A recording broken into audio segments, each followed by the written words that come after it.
back to a place where I felt at home. Take me back to a day when we weren't alone. Take me back to an age when the world felt small. Way back before we blew it all. I know that things seem bad, but they could be much worse. There's always someone else who has a greater curse, a greater thirst, a hunger, pain, and mercy. Just find whatever you got and try to be thankful first. I wanna feel again, I need a couple friends. I never really understood just how the story ends, but I can feel it's tense, don't know the consequence. The volatility of life, my only confidence. Is this an argument, or just the start of it? Either way, I don't wanna be a part of it. Can I just get some space? I don't have the heart for this. I can't be picking up the pieces, fixing scars from this. Is this an argument, or just the start of it? I wanna drive away so I can be so far from it. I wanna find a place where no one breaks their promises, or maybe drown myself in something that is bottomless. Take me back to a place where I felt at home. Take me back to a day when we weren't alone. Take me back to an age when the world felt small. Way back before we blew it all. Take me back to a place where I felt at home. Take me back to a day when we weren't alone. Take me back to an age when the world felt small. Way back before we blew it all.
I thought I would never be fine.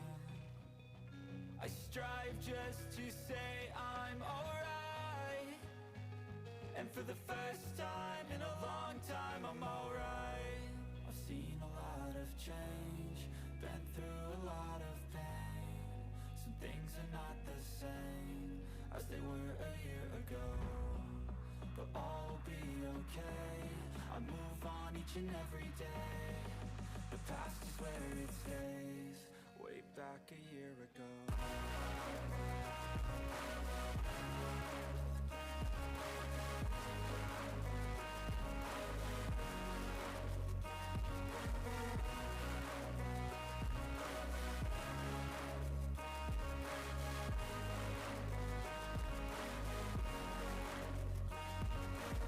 I ain't going back, I'm not falling. I'll push all my chips and call all in. I'll bet on myself, you keep stalling. I hear destiny and it's calling. I'll keep my head up high through the downs and lows, and we're all going life. Still nobody knows, but I'ma choose what's right and take what comes and goes. And ain't no one in life holding me back no more. I've seen a lot of change, been through a lot of pain. Some things are not the same as they were a year ago, but all will be okay. I move on each and every day. The past is where it stays, way back a year ago.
fear that the thoughts build up until I can't hear, that my mind fills up into a creature, and it haunts me somewhere much deeper.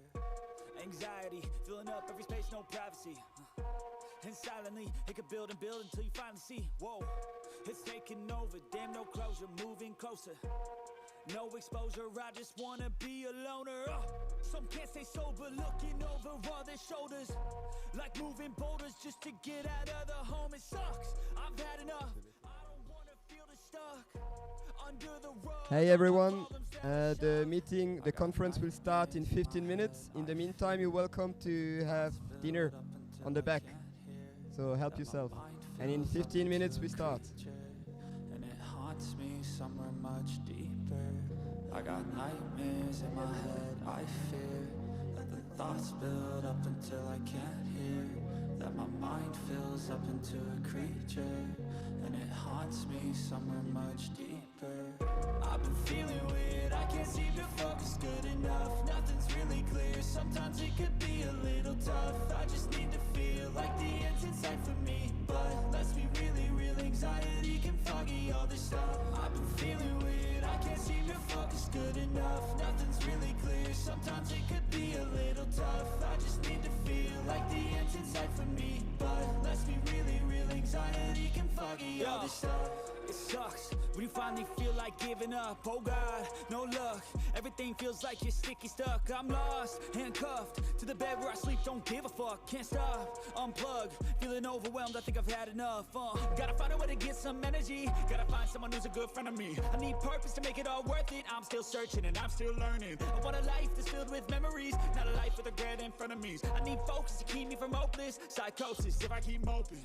I got nightmares in my head, I fear that the thoughts build up until I can't hear, that my mind fills up into a creature, and it haunts me somewhere much deeper.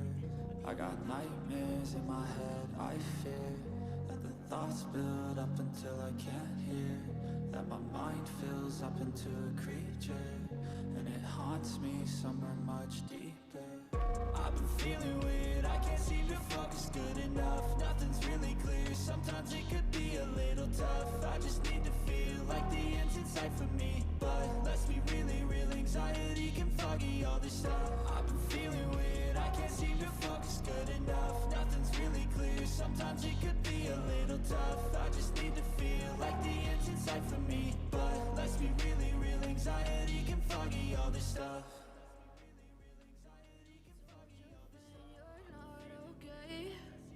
Tell me what's wrong and why you never said you felt that way.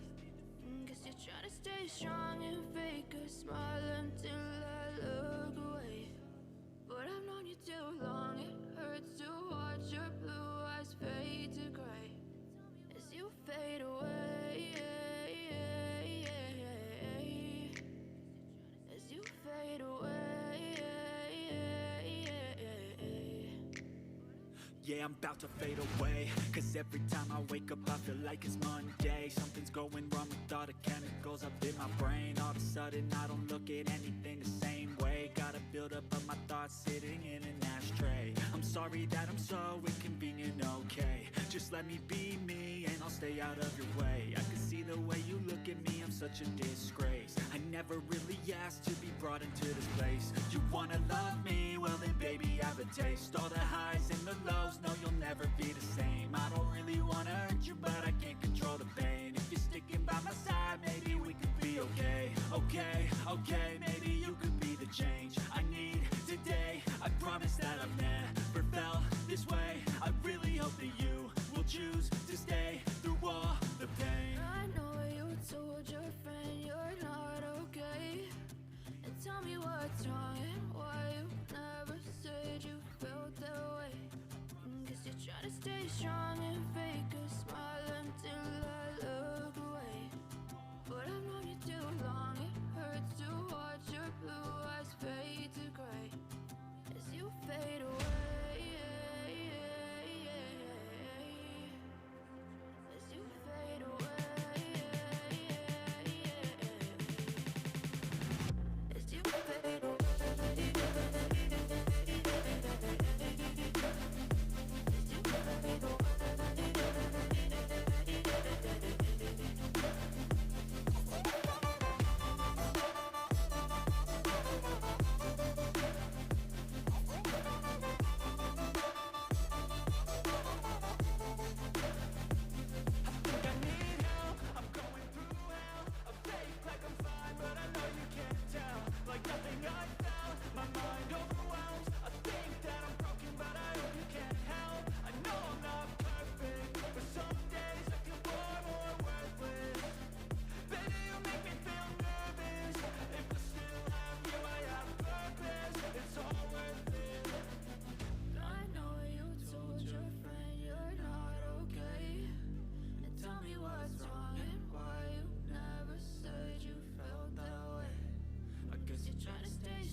In position. We just ask you to go on your chair. We'll start in 5 minutes. We are live in 5 minutes, so if you can take your seat ASAP as soon as possible. Hey, all good? In position. We just ask you to go on your chair. We'll start in 5 minutes. We are live in 5 minutes, so if you can take your seat ASAP.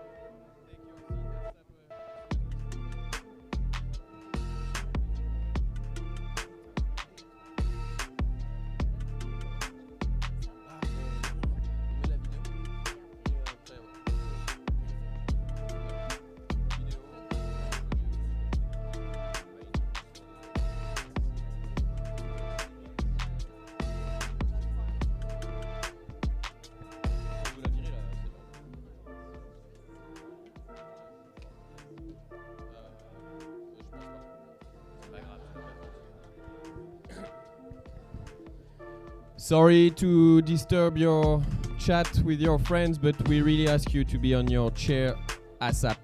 We need to start.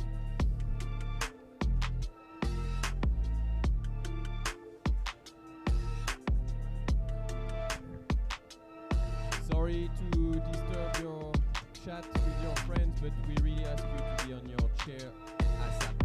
We need to start.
Hello, everybody. Welcome and good evening to the ICF Kayak Cross Summit.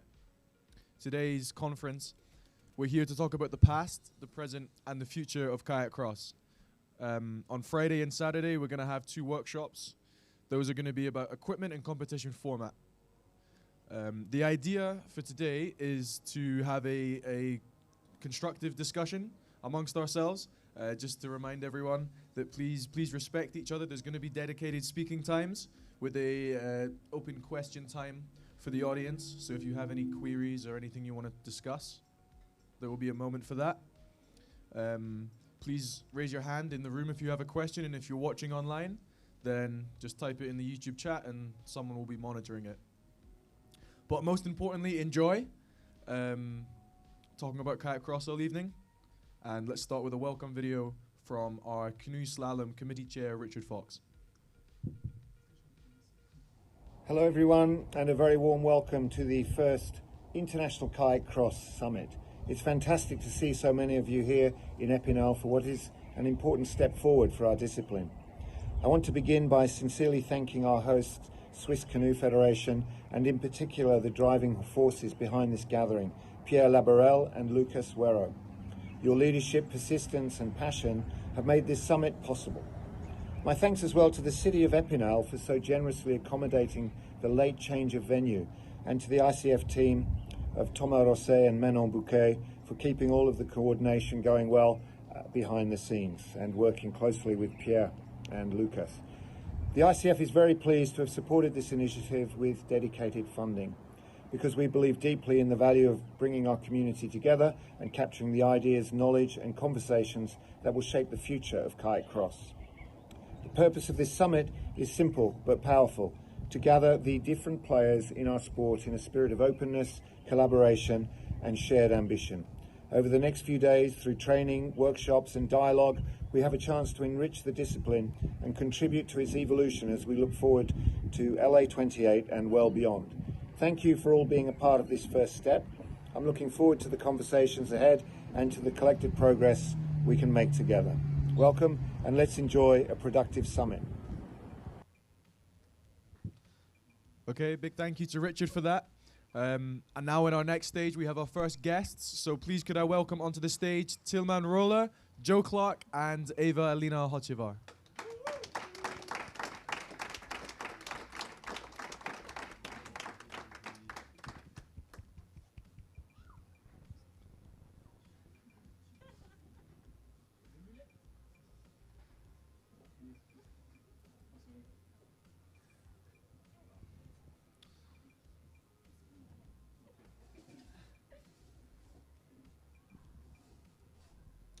Okay, welcome everybody. It's good to have you here tonight.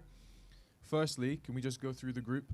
Can you introduce yourselves and just tell us a little bit about how you first heard about Cross, how you first came across it? Joe Clark, 4 times world champion in the discipline, and I guess first started trying it and loved it, and that was that. My name is Tilman Roller. 24 years old from Germany, and I don't know, remember when I go to my first cross event, I think 10 years ago or like this. I am Eva Lina Hochevar. I'm 23 years old, and I don't really remember my start with cross, but I think I wanted to try it because I want to try everything, and yeah, then it was fun, something new, and I started. Was it exciting for you guys when you first heard about Cross, or were you confused? Like, what was your first reaction when someone said, like, look, we've got a new discipline away from slalom and you're going to start competing in something else? I guess for me, I had the disappointment of missing out on the 2020 Olympics in Tokyo. Wasn't sure whether I was going to carry on or not, and it was a bit of a crossroads in my career for me. So Cross was coming in for the Paris Games, so I thought I'd give this a go and actually trying something new, which you can progress at very quickly, learn new skills. It's completely different to slalom, which is something I've done for 20 plus years now. where every day you're trying to chase 0.001 of a second. This was a new sport for me, so I was making big gains very quickly, was enjoying, and then quite naturally talented at it, so that's always good as well. Thanks, Joe. I was really happy to hear that there's something new in the sport, and I think Kayak Cross can be a really big thing in the canoe thing, and I think new stuff is always good. In our country, at first, cross definitely was not something that we would like to train. Everyone was a bit scared, and we needed some time to show that this is also now important discipline, and now that it's the same. And yeah, every year is better, but I still have feeling that we are a step behind. So we are trying to follow all of you and getting better every season. But yeah, definitely we need to learn a lot and to catch you up. Okay, great to hear, guys. Next question for you on this segment. What was your biggest breakthrough in Kayak Cross? So the biggest moment where, you know, you discovered something new, maybe a new technique, or you saw something on a video. What's yours, Joe? Definitely when I went to the European Championships in Liptovsky, we'd been doing a little bit of training, but not huge amounts. That felt quite competitive, and then got absolutely smoked in the time trial by all of the Swiss guys. And then they were just doing this technique on the upstreams. We'd basically been practicing a different sport. They looked like they'd innovated massively, really taken the bull by the horns, and yeah, they'd taken everything and basically innovated themselves in-house and really brought it to one race. And it was just like, whoa, okay, we've got to think out the box. And I think that's where I had a biggest revelation, that if we want to start taking this seriously, we have to train more, get the poles, all that kind of stuff. And I think very fortunate the Federation in Britain's got behind us, and we've got regular Kayak Cross training each week. And with that good coaching support, a lot of athletes are buying into it now. And that with that, it's just getting better and better. I think my biggest point was when I sit the first time in the new area of boats, like Piranha or RTM or Letman, because the boats handling like slalom boats, and I drive just old Piranha Ripper, and this was a whitewater boat, and now it's just a plastic slalom boat, and I think this is a really good step in the right direction for the sport. Yeah, I definitely agree this with the boat, and also last year at Olympics, I think this was my really important point for me, because the stage there, and when we were on the top of the start ramp, it was crazy, and I was really sad that I didn't train more Kayak Cross to have more chances to jump down there on the race. So after Olympics, me and my brother, we decided to train more Kayak Cross as well. So in this year, it was the first year that I did many sessions in Kayak Cross boat, and I learned how to do the Swiss sweep, and this was a new life in cross. Yeah, of course. Now, it's really good to hear your guys' origin story in cross, but anyone up here, do you know the true history of Kayak Cross, where it came from, the origin story? Can anyone tell me? I don't know exactly, but I think back in the days in some whitewater races like King of the Alps or Devil's Race was always like a boater cross. And I don't know exactly, but I think 10 or 15 years ago in Augsburg was some boater cross events. The rules are different, but it was the same, but with different boats and like this. I don't know exactly, but maybe. Any ideas? I don't know, but I guess the idea came from ski cross, boarding, so yeah, winter sport. I have no Well, Joe says he has no idea. So if there's any else of you out there like that in the room or online that you don't really know where Cross came from, then please pay attention to the upcoming video from Luis Rabaneda Casellas, the Vice President of the International Canoe Federation. He's being interviewed by Richard Fox. Let's talk about Kayak Cross. Why did we do this thing that was such a great success in Paris 2024? How did it come about? What's your story?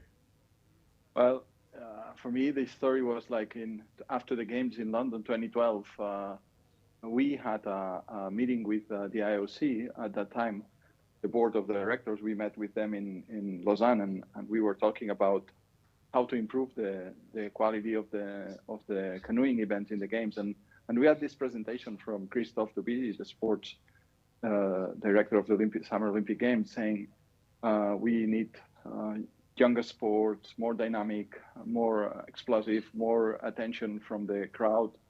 And then after this presentation, the ICF, the former president Pachi, decided to create this working group on evaluating a little bit the Olympic program. And I was part of it with other colleagues from the board.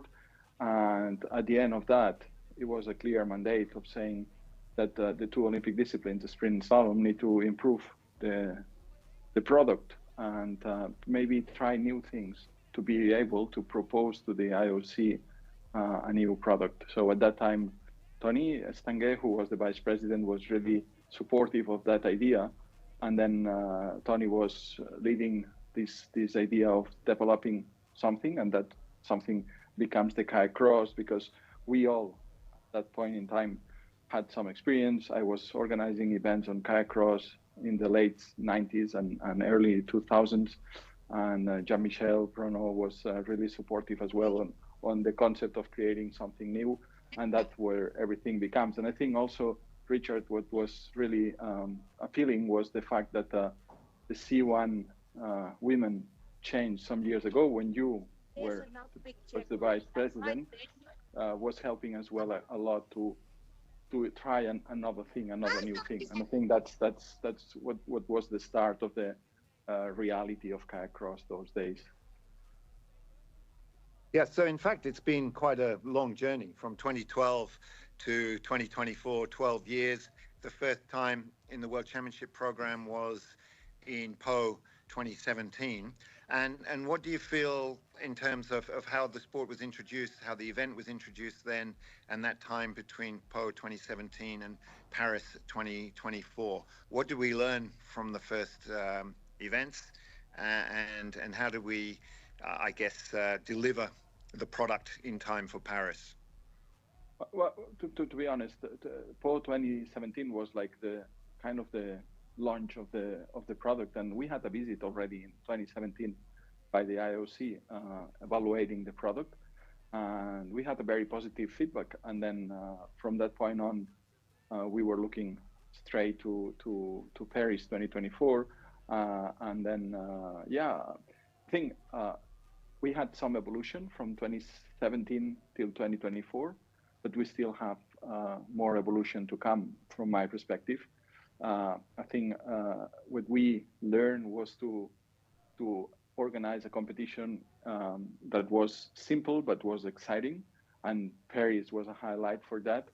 But now we need to do a step forward, and I think we need to keep it as simple as possible. That's my personal opinion.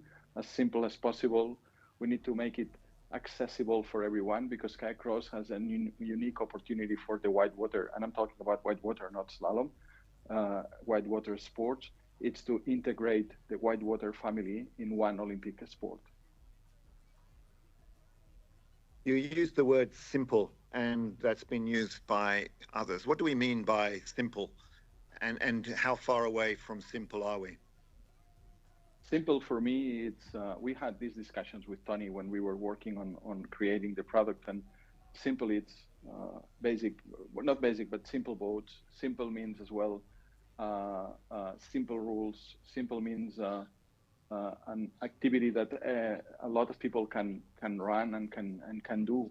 And simple means simple for me means that it's an Olympic sport that at the same time, it's a sport that everyone can practice.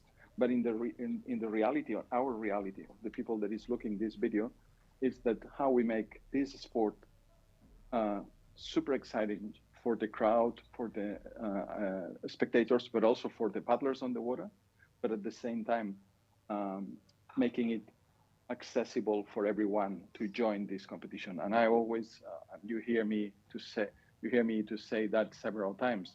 I think today we have a tool with Kayak Cross. If we keep making simple means, these plastic boats, these basic rules, not complex judgment, and altogether, if we can do that, we can transfer that to clubs, to small places where the sport can be developed, and that will change the whole picture of what canoe slalom and whitewater kayaking means in a lot of places. Today, we already receive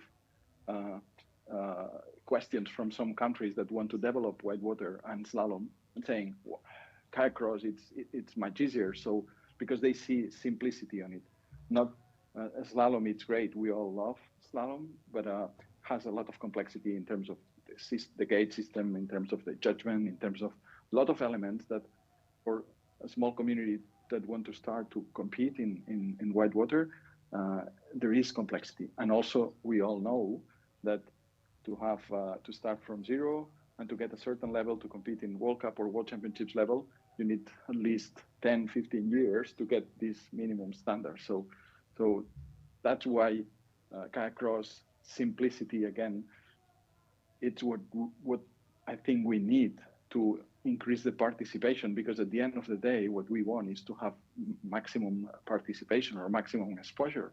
So when I was chairman of Freestyle Committee, and you were the vice president at the time, I don't know if you remember, but we did this survey in between the manufacturers to understand to how many countries in the world they were selling freestyle kayaks. And at that point in time, the survey said that something like around 90 countries. 90 countries means that we have in reality 90 countries where canoe freestyle in that particular time was the activity happening. But if we transfer that to Kayak Cross, it can be bigger, because freestyle has more technicality. Kayak Cross has less technicality to start with. I'm not talking about the Olympic Games or the World Championships. I'm talking to start with.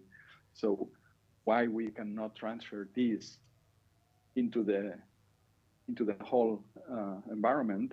And if we are able to show Kayak Cross simplicity at the World Championships or Olympic Games, then transfer that into the overall community, I think will be much easier and will help us to grow much faster. Examples like Uganda, like countries where whitewater is developed, but they don't have access to slalom boats or slalom equipment or courses, but they can train easy on Kayak Cross. That's also part of this simplicity.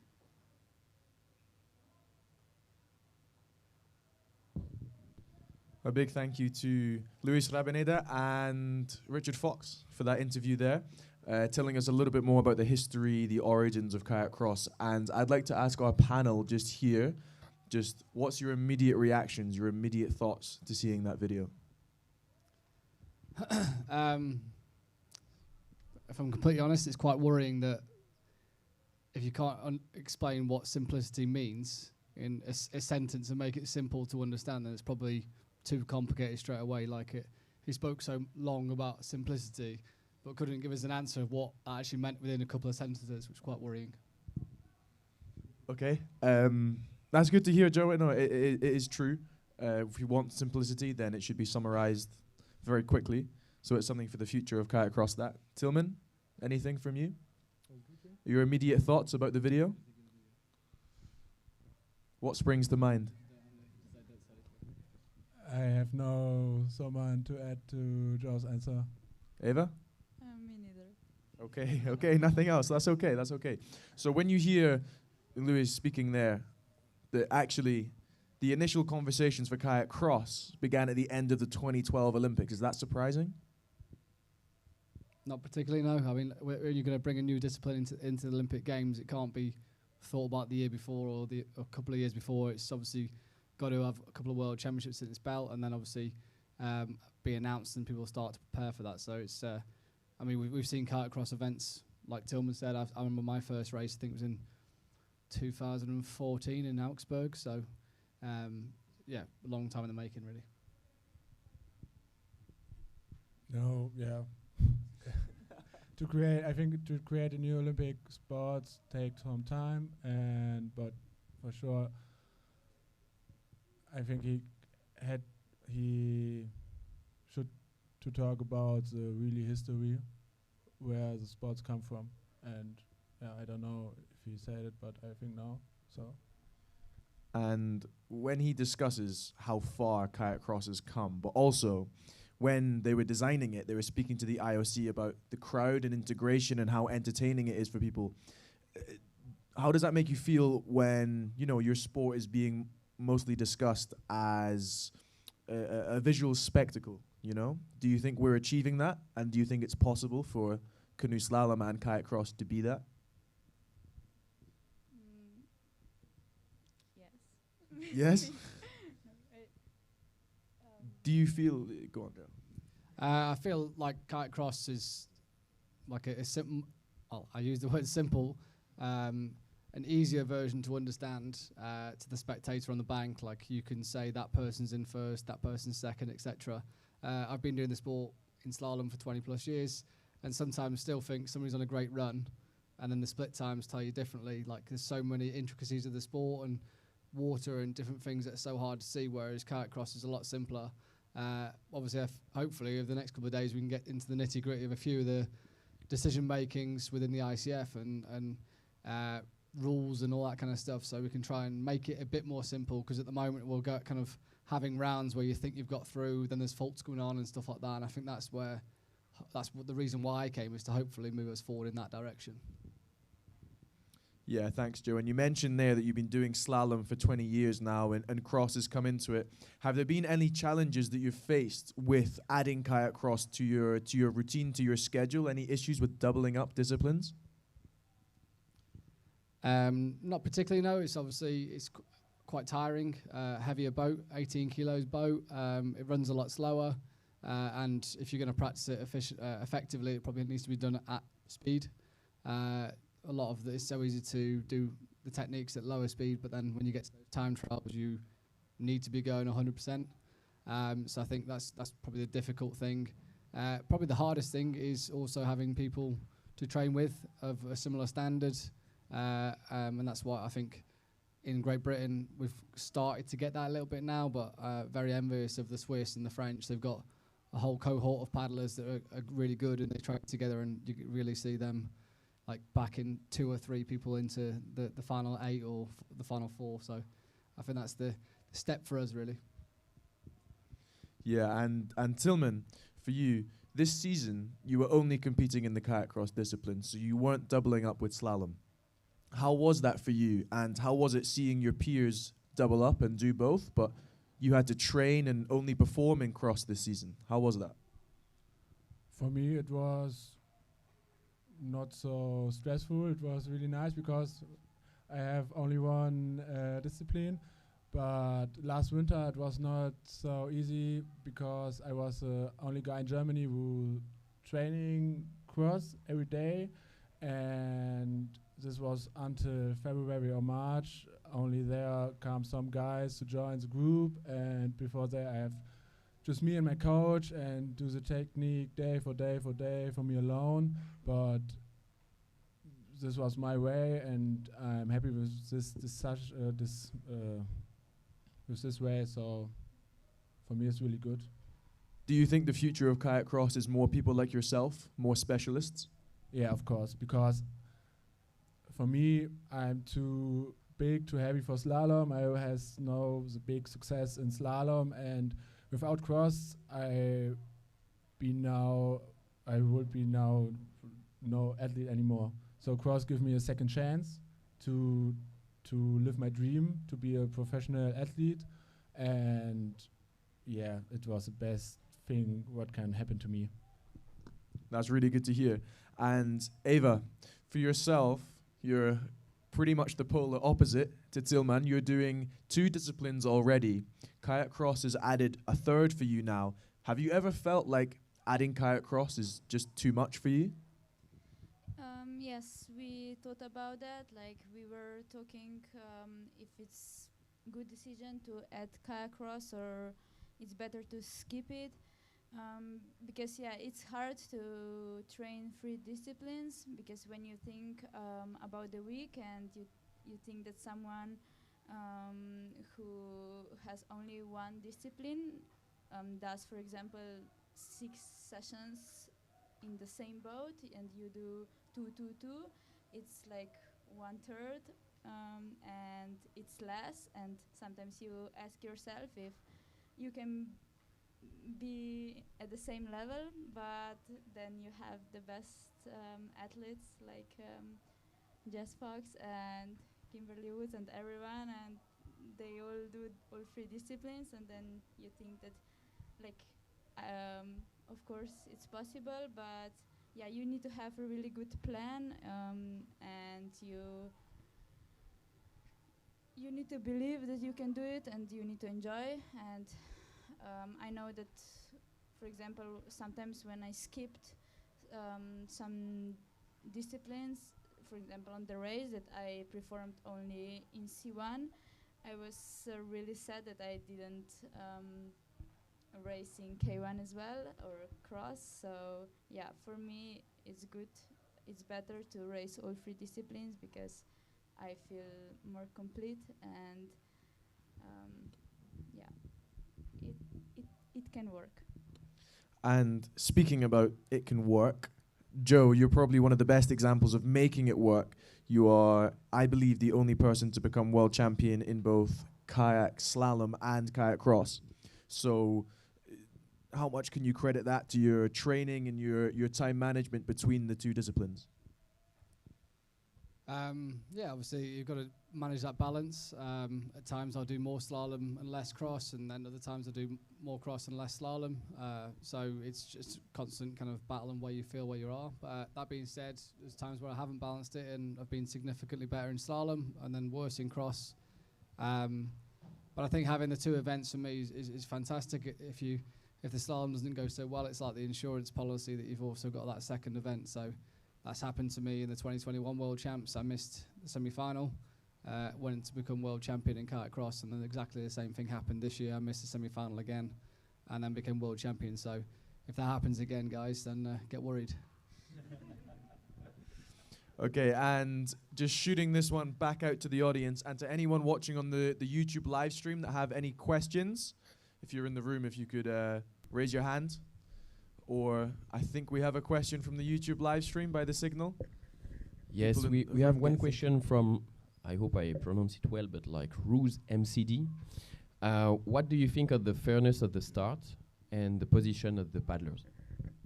So for anyone that didn't hear, that's about the fairness of the start ramp and the position of the paddlers. Well, that's the reason, personally, I think we've got the time trial is to benefit the athlete that's quickest down the course on the time trial to get the seeding right. Sometimes I get frustrated myself because I'm quite good at the time trial. So when the ramp's very equal, it's kind of like I've done that time trial and it means absolutely nothing at the end of the day. So it's almost a waste of time. Obviously, when the ramp is in favour of that, as soon as you get to the latter rounds, when everybody's kind of at a similar level, I think the ramp starts to become less and less of a thing. It probably just makes those first earlier rounds that bit easier. And I guess like there's always going to be discrepancies between what's fair and what's not, but like there's the option for everybody to work on the ramp and work on the start, so hopefully everybody can feel comfortable with that. And to Ava and Tillman, do you think the ramp has a really big impact on the race? I think in some courses, yes, but it's a part of the game, and if it's a big impact in the race, you have to go faster on the time trial. So, but it's a part of the game. Of course, sometimes it's really unfair, but we have some courses like Augsburg or Prague. It's not so much impact. So, yeah, I think it's a good tactic to be good in time trial every week or every race. So, But yeah, it's part of the game, and we have to deal with this. So I think that being said, I forgot to mention earlier, I think also with a good course design, you can negate the unfairness of the ramp, and we've seen that as Kayak Cross has progressed, changing the course around and putting start gates like we had in Augsburg this year, for example, made the ramp a bit fairer across the board. So I think that's where you've got to get your thinking caps on as course designers of how can you make it as fair as possible, and come down to the training sessions and watch previous World Cups and try and learn from mistakes perhaps of previous course designs, and when races haven't gone quite the way you expected them to and stuff, and try and learn from that and keep the evolution and progression going. Ava, anything to add to those points? Yeah, I agree. Ramp is important, but also where are the gates is important. So the course construction is really the main thing. So that also if you are lost already, that you have still chance to catch up. I think that's really important for spectators as well. So that the course is tricky, and that we need to use also the water, so the features like waves and stoppers.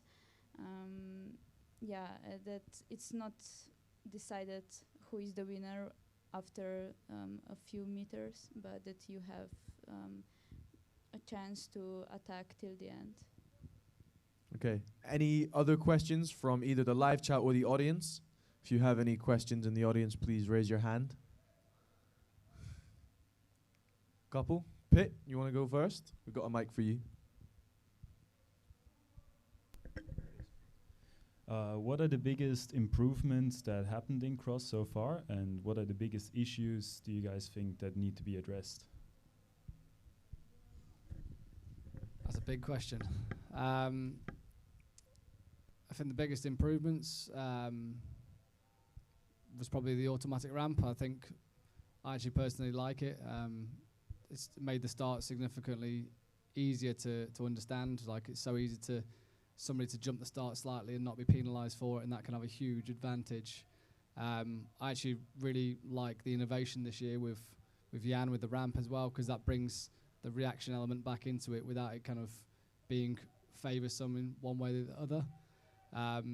If you get it right, it's fantastic. If you get it wrong, it's also really bad. So that's more a skill thing rather than who moves quickest. So that's a big improvement for the sport, I think.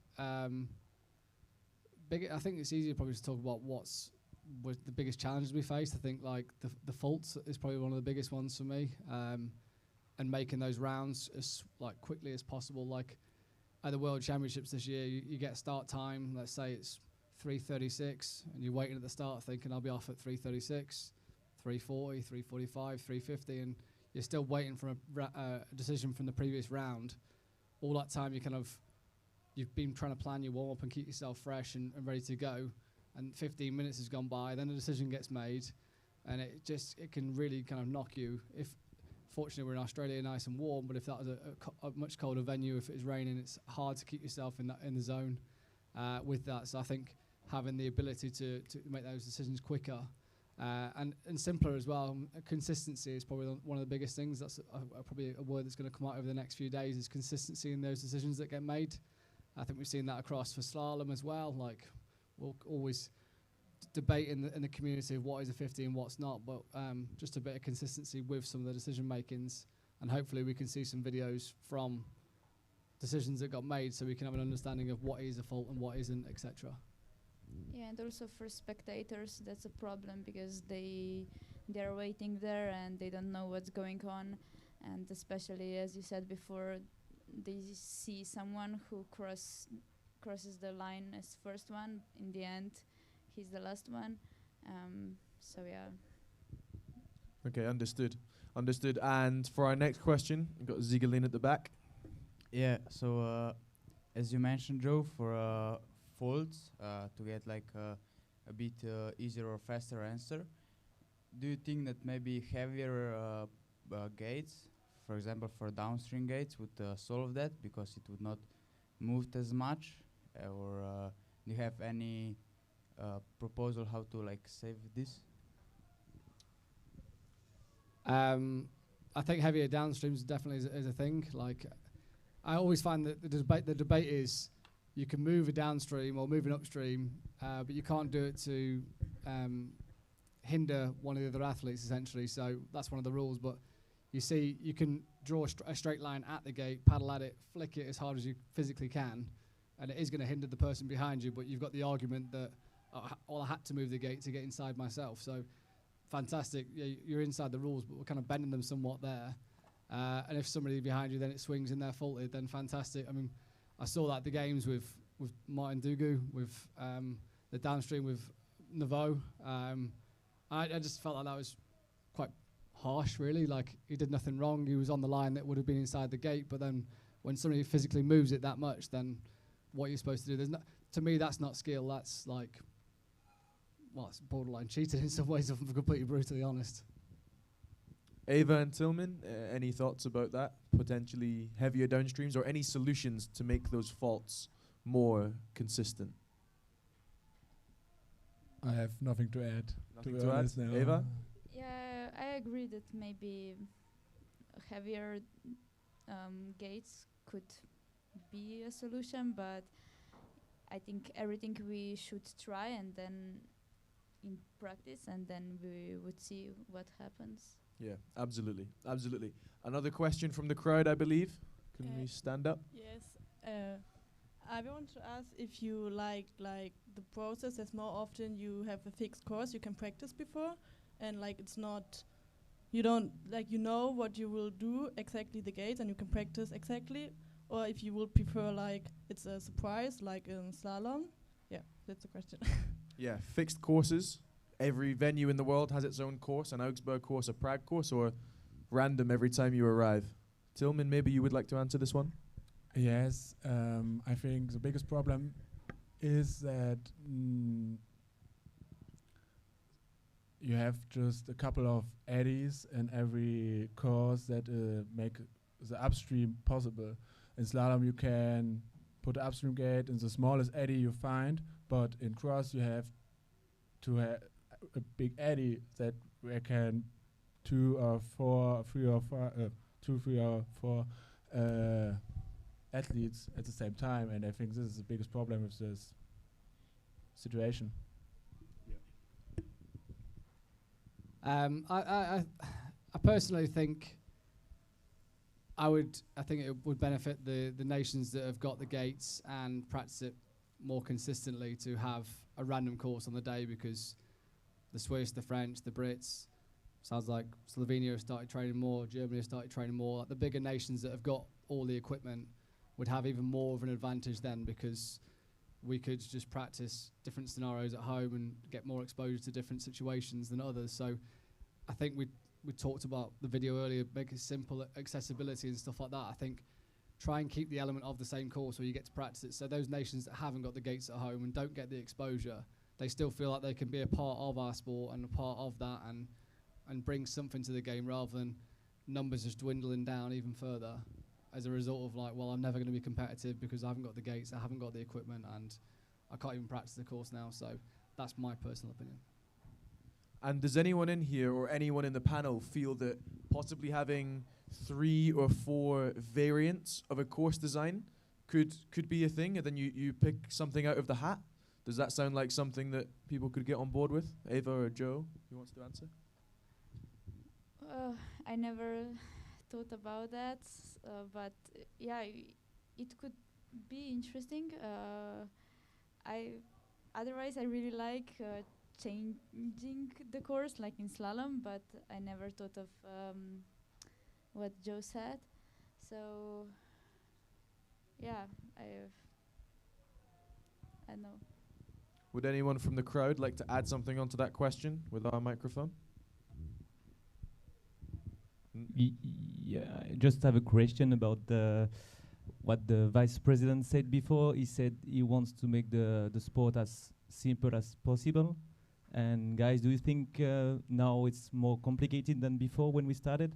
I have the feeling now there are many rules that sometimes even the athletes and the coaches, we don't understand. And I would like to know if you think we should get back to the simple rules like we started before. Yeah, and it's a good point. If some of the most elite athletes like Martin here can't understand the rules, then what hope do the spectators have? Absolutely agree with you. I think even some of the simple rules like the in position, ready, and not being able to move, like there's no with this that in principle made sense before, and we didn't have a start mechanism, but now we've got a start mechanism. It makes no odds if you want to move forward before the mechanism goes. It's not going to make any difference to your performance. You won't come off the ramp quicker than somebody else, and then you see people get faulted for that, and that people just don't understand that. I mean, we saw Mallory get faulted in the Olympics for her role being slightly too late or too early. Like we started off with a sport that was quite simple and was understandable, and here we are. And obviously techniques are going to improve, and people are going to try new things and get faulted for them. And I think like almost innovation's getting squeezed because it's fear of trying new things for it to get. I've brought in a technique in Sao a couple of years back. The next race, do that and you'll get faulted for it. So it's like you try and innovate and think outside the box, and then you feel like you get quite squashed quite quickly. So if you want to keep it simple, that's fine, but then let's do away with quite a lot of the rules, because we've got so many rules now, it's so hard to understand even as an athlete. And then even when you're trying to draw lines on where the gate line is and you broke it or you didn't, we're talking centimetres, millimetres that are making the difference. Like we talked about it earlier with Jan, being able to, like, if you can go down the gate line, I don't think that's an issue, as long as you can flip the pole the right way and go back up through the gate, the direction it should be passed. But once you've broken that gate line, you can then no longer use that gate as an upstream. So things like that, I feel like we could just take away that straight away and it would make things a lot simpler. Anyone else from the panel, Tillman or Eva, to add to that question? No, I Nothing? definitely agree. Okay. Any other questions from the crowd? Anyone like to take the mic? Mathurin? I think one of the main advantage of this event is to be entertaining for the audience and people. And most of the time I feel like the start and the first up is really like with all the paddlers fighting, and it's really entertaining, but most of the time for the first place it's already done after the first up. So I'm thinking, how can we make it more competitive until the end, and also how maybe we can put some new moves on the design to make it more entertaining. I don't know, some S-gate in the stopper, or we were talking about a rock spark going over a rock. Have you got any idea to make it more entertaining for the audience? I think it's really hard to do this. It's a really big, good idea, or it's really important, but I think that the race go on fair and good sports, it's really hard to do it, in my opinion. I don't know if you have some ideas, but I have no ideas now. Already maybe if the downstream gates there would be more of them, or the course would be trickier, there could be more mistakes and it would be easier to catch someone. But I don't know what this would bring, like, as a result. But yeah, for example, we were already talking about this at home, and if the course would be harder, maybe also some spins or something, I don't know, maybe in the end it would be too slow and not so good for spectators, but yeah, maybe it would be easier to catch it. A good question. Yeah, I've think about this quite regularly. Maybe make the course shorter. Let's bring the second upstream closer together to the first. So if you are out in the front, then there's still a chance to compete for that. Maybe making the downstreams heavier, so you can't fling them and you have to go round them more to make the line slightly longer. But equally, like, if we start making the courses too hard, personally, I think we'll start going towards slalom. Like, this is supposed to be a different sport than slalom. We get tested on our skill set in slalom enough as it is. So if we want to try and bring in more Tillmans, Kayak Cross specialists, then we're going to start limiting that straight away, because it'll be like, you need a real skill set. You basically will have all your top slalom paddlers being all your cross paddlers as well. So we want to try and open up and have more people like Tillman that can come and compete. And obviously we've seen a kind of guidance for the OQS going forward, and there's an option to have a lot more kayak cross athletes there, and that will open up for hopefully a few more specialists to be there and open up the community at the Olympics, rather than just have, oh, you're doing slalom, so you do kayak cross as well. Yeah, and I think what we've seen this year as well is some very difficult time trial courses, and one small mistake makes the big difference on time. Everyone knows that from slalom, and that's where cross is different, is that it isn't measured by time, it's measured by who crosses the line first. So, do you think that we could have a more simple course for the time trial, and then in the head-to-head, we can have something that's more complicated, a bit like Tillman was suggesting, with the more difficult skill set, because you aren't defined by the precision of how you do it. It's on a larger scale. Do you think that's something we could implement?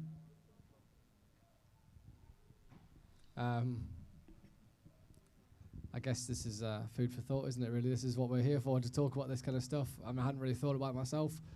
You say we've had some difficult time trial courses. I mean, if we look across the season, most of the top 10s have been, in the men's kayak, certainly been split by a second and a half. If we make that course too easy, we're going to start splitting on hundredths and tenths, and then you're giving lane choice out on a hundredth, which is less than a blink of an eye. So I guess it's difficult. I think we've had... Personally, I don't think the time trial course has been too hard, but I mean, everybody's got a spectrum, a scale, isn't it? New question? Yeah, yes, but just keep going. Does anyone have anything else to add on the course changes like Mathurin was suggesting? No? Then Pitt? Thank you very much for all your thoughts. I have one more question regarding safety. I would like to know, what are your thoughts about safety? Do you feel sufficiently safe on the water with other people, paddles, boats near your face, near your body? Or do you think more rules during safety, regarding safety, would make the sport harder and more complicated? Ava, would you like to answer this for us? Yeah, definitely it would be more complicated to get a lot of new rules, where you can attack, where you can't. However, we saw some dangerous moves already, and yeah, it is dangerous sport, but there's many of them like this, and I think we just need to accept that it is like this. I don't know. I don't know about the for example, some better helmets or something. If all of us should have this, it would be the same for all of us, but I know it would be a big difference, and many people would disagree, maybe also myself, but yeah, it would be safer. Good question again. I think more kind of safety rules could bring in more kind of faults perhaps, and more speculation on what is okay and what isn't. So I don't think so. I kind of worry as well, like with the whole, if you bring like the whole full face with the kind of the gauzy kind of grid on it, it almost brings an element that you feel safer to go in harder at a greater impact and start creating, like a look at American football, like they can go in at some huge impacts because they've got all the armour and the stuff on, compared to rugby where you haven't got any of that. So I don't know, I think like it can always create a false sense of security, and people will start going in for more kind of scary impacts. And I think greater education is the biggest one. Like I think being here, we've got a great group of athletes in this room, and I think we know where to be kind of impacting. And if anything happens, it's not on purpose, it's completely by accident. I think obviously it's when you get to the lower down levels that people are just flying in with crazy moves and crazy tackles to try and overcome you. I guess with a harder course, if you're thinking you're stuck in one of the stoppers because you haven't managed to navigate it perfectly, and because somebody's coming in with a huge speed and crash straight into you, to me it just seems like it's a recipe for disaster. But then again, whitewater kayaking is an assumed risk sport. When we started slalom, I'm sure we've all signed paperwork for the whitewater centres we paddle on, that it's an assumed risk sport, but this has obviously added another level. That you've brought the combat element into it, and obviously we're all very competitive and want to be winning those medals, so makes it more kind of spicy out there. Perfect. And unfortunately, that's all we have time for when it comes to our questions. So a big thank you to Joe, to Tilman, and to Eva for answering our questions there.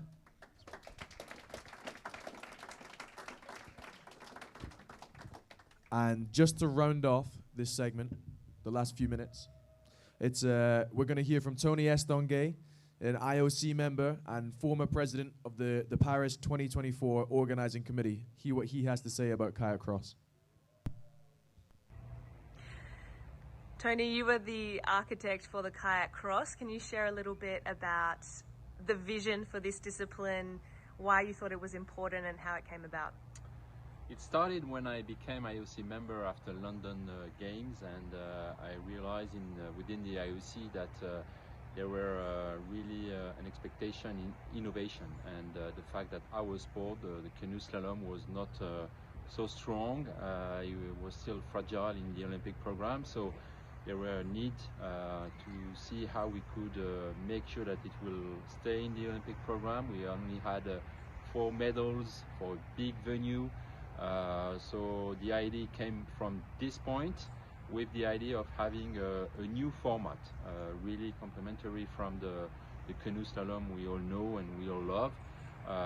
Maybe spectacular, more simple to understand, and more maybe simple also to practice, to make it universal and easy to develop worldwide.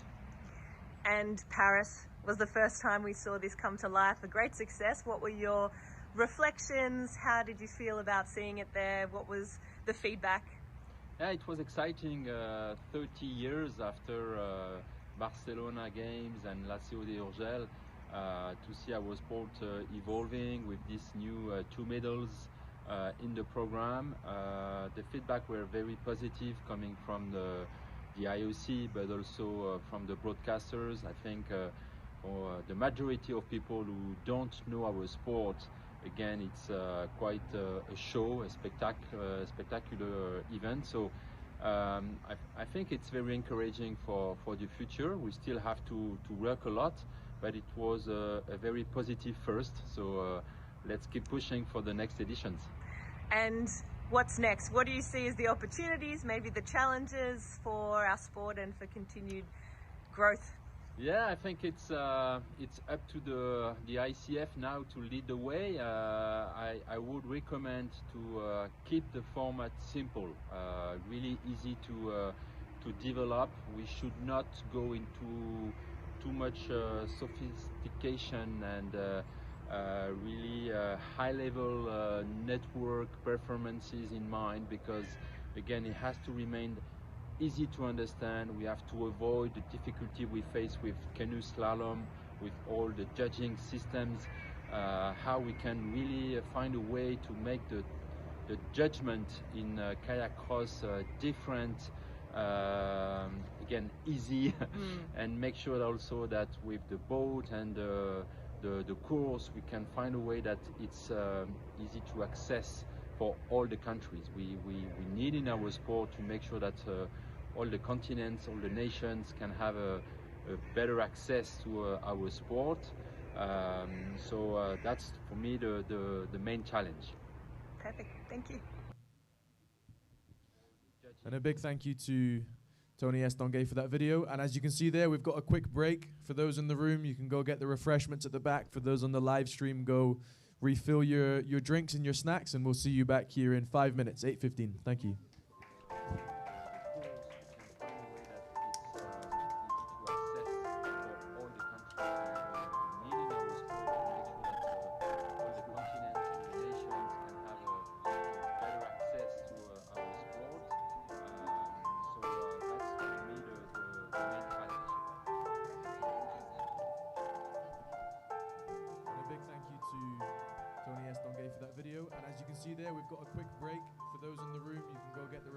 At the back. For those on the live stream, go refill your drinks and your snacks, and we'll see you back here in 5 minutes, 8:15. Thank you.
Okay, everyone, welcome back. Hope you enjoyed your quick break. I'd like to just introduce this as Section B, or Part 2 of our conference this evening. The purpose for this next section is to discuss what we want for Kayak Cross in the next few years. It's all about the future and the vision we have for the sport, especially in the road and in the lead up to LA. So, speaking about an Olympic Games, I'd like to welcome some guests up to the stage. I'd like to welcome Angel Hug, the Paris 2024 Kayak Cross Vice Olympic Champion and 2025 World Champion. Noémie Fox, Paris 2024 Kayak Cross Olympic Champion. And Pierre Laborel, the Swiss national team coach.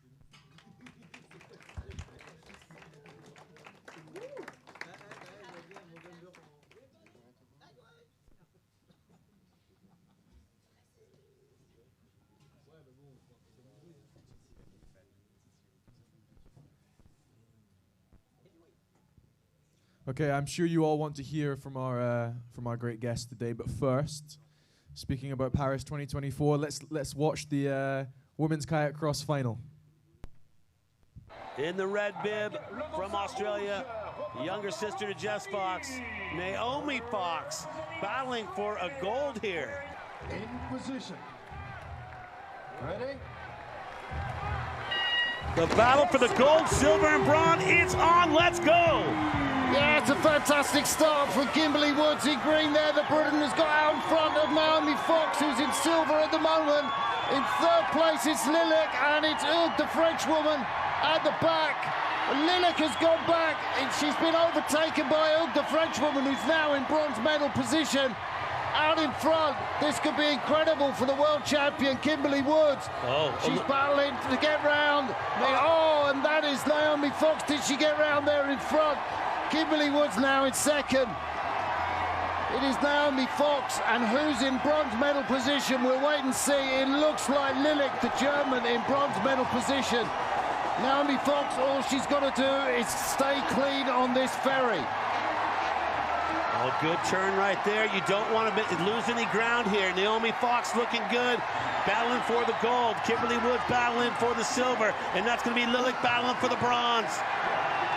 That's Naomi Fox, and she's gone to the same side, and she made it, Kimberly Woods. Oh, it's going to be Lilac round. Who's going to get through?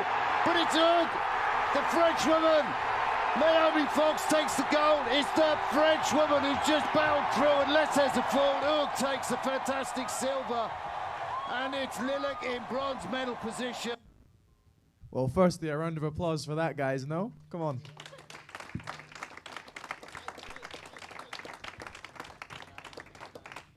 Now, to the two girls up here, Noémie and Angel, how does that make you feel now, almost a year, well, a bit more than a year after? How does it feel making you watch that?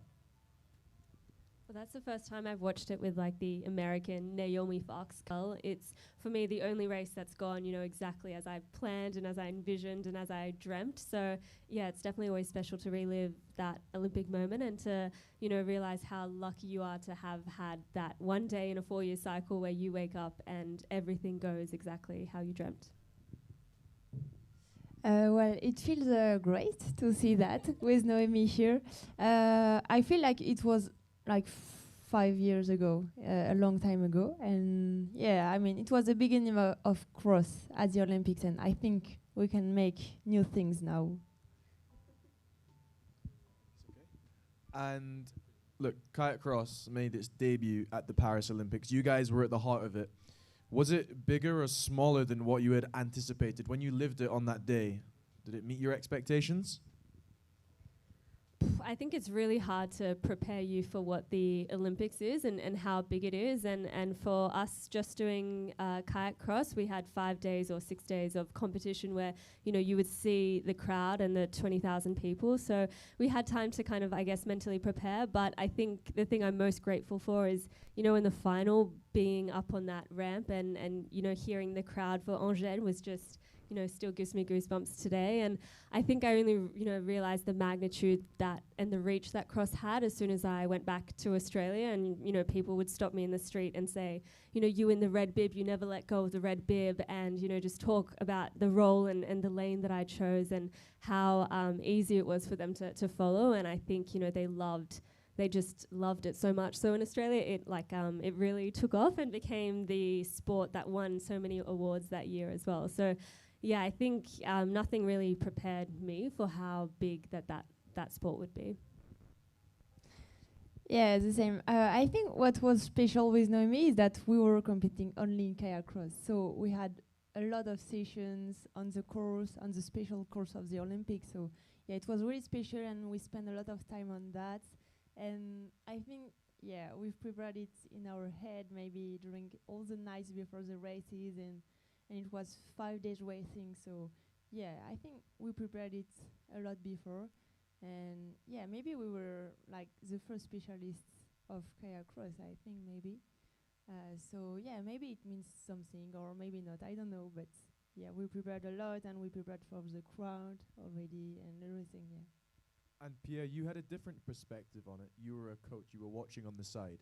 So the same question to you, but from a coach's perspective. Well, it was my first Olympics, as well as for Noemi and Angèle, I believe. So I think you're not prepared for it to be so big when it's the first time you go there. And having those 4 people on the ramp, all the crowd cheering for them, it's definitely something we don't really experience in slalom. It's much more quieter in slalom. The crowd is following athletes one by one. It's less of a one-point enthusiasm as it is for cross, so definitely not prepared for that now.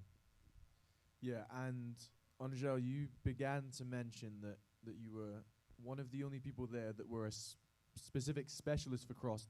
You were the first specialist. How do you feel that was preparing? You were the only one in your team preparing for a very specific new event.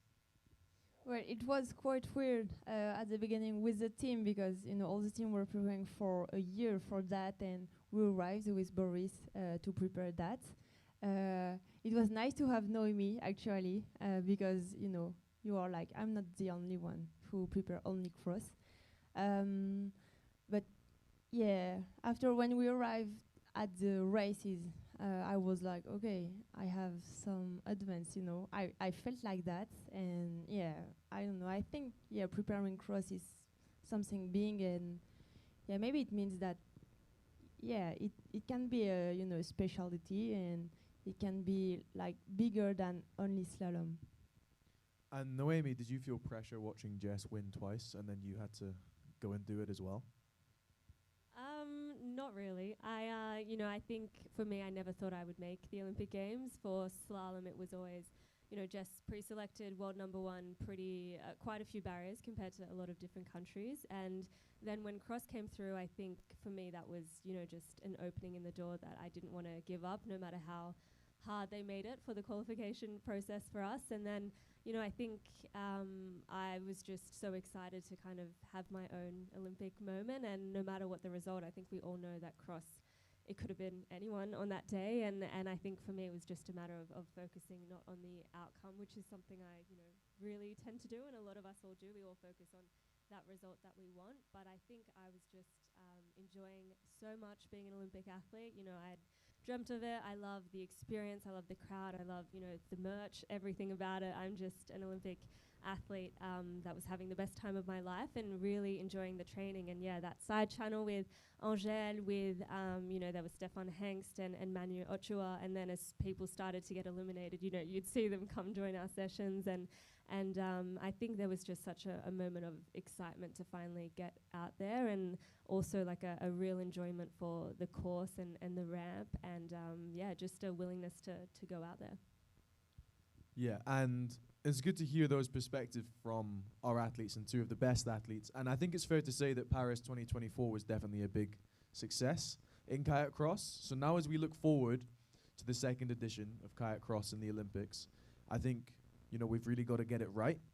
I think often you see the first edition of something being a really big success, then the second one you get a bit of second season syndrome, or the second time it comes around it's just a little bit underwhelming. So as we look forward to LA, what do you think is the key to success? Well, I can start if you want. Well, it's quite hard. I think a few things were mentioned before. For me, as a coach, most important right now is to have the rules cleared, because we cannot come to an event and don't really know how it's gonna be judged. We are coaching every day, and I cannot answer my paddlers when they ask me, is that a fault or not? And that to me is a problem. If we want the discipline to go higher, then we need to be clear on where we go. And that's actually one of the goals of these conferences here, to try to have more clarity about where we want to go. And yeah, I guess that's the first point.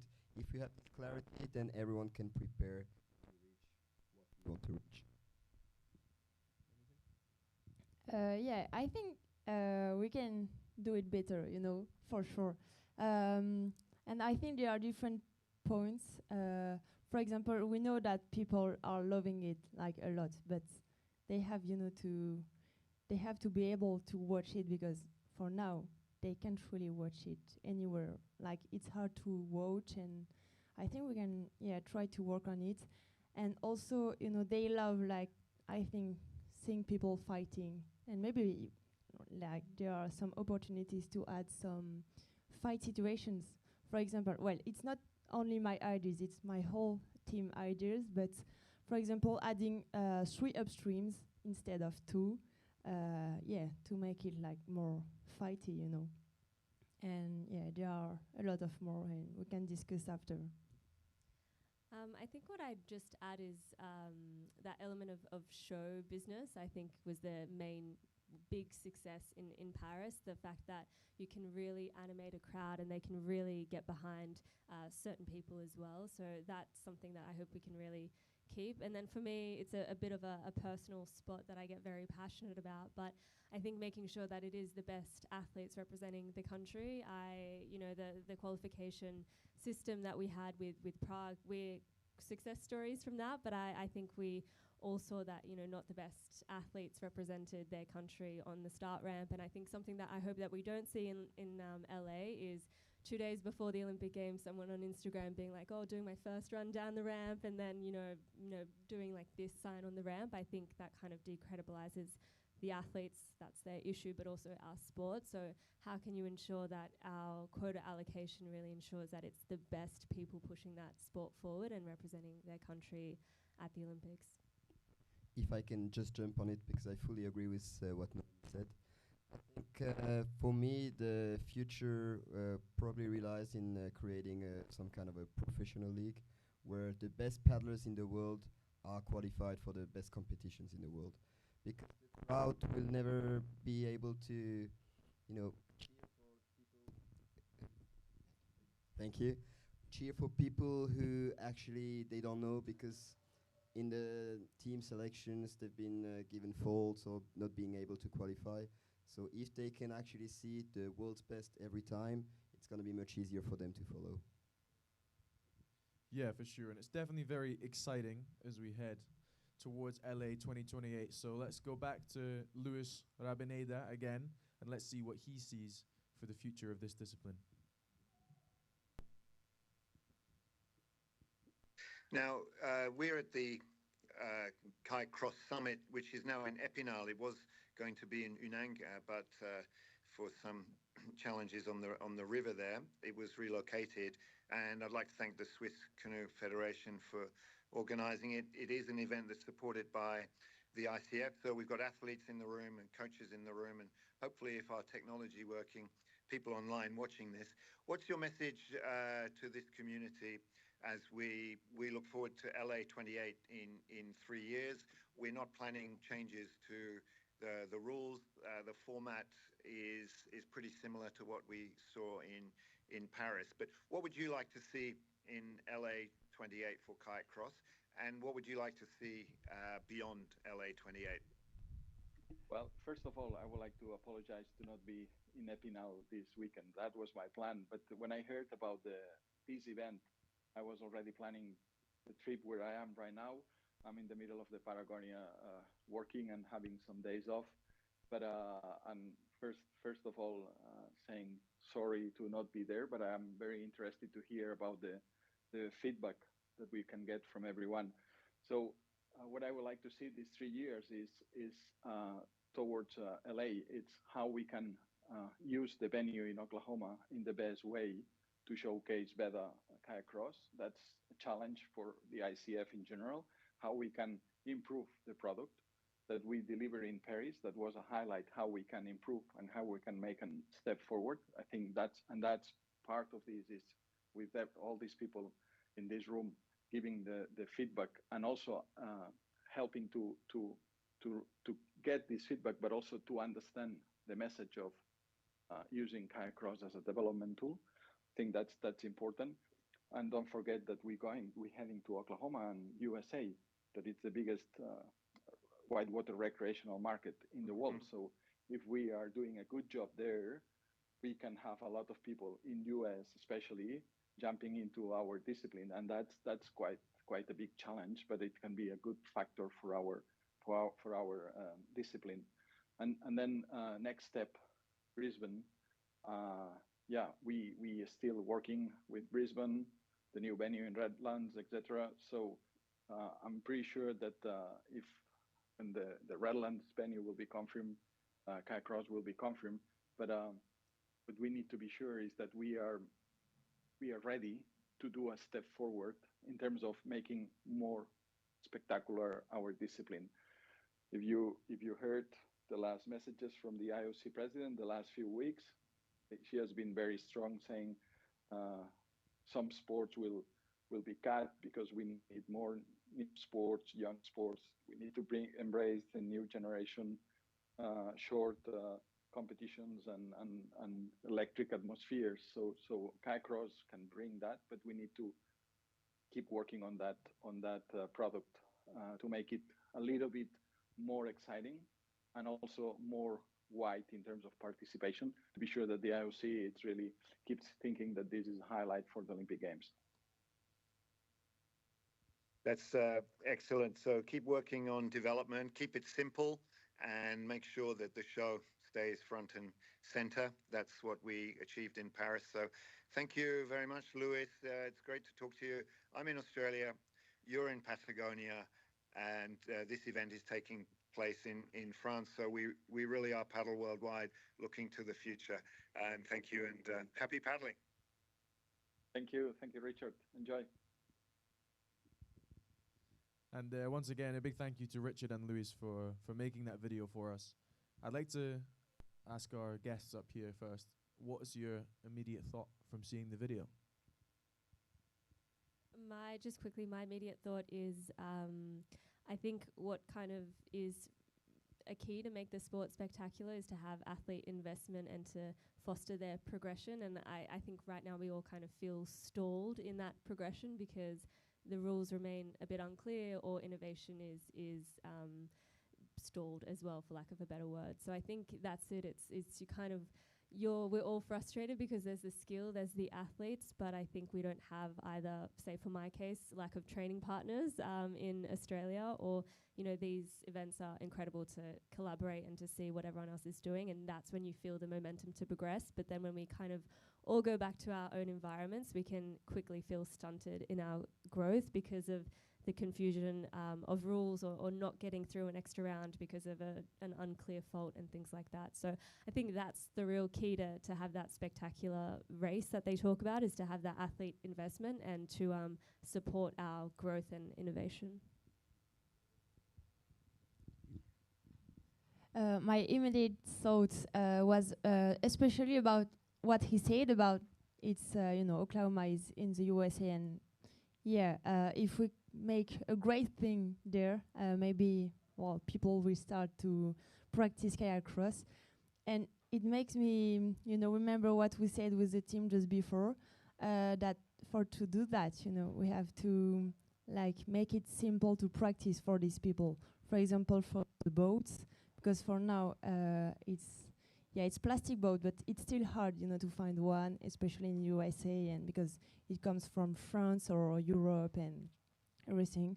So for example, the Czechs are doing it with packraft now, and it's really easy to practice. And I think things we can think about to make it easier to random people to practice it.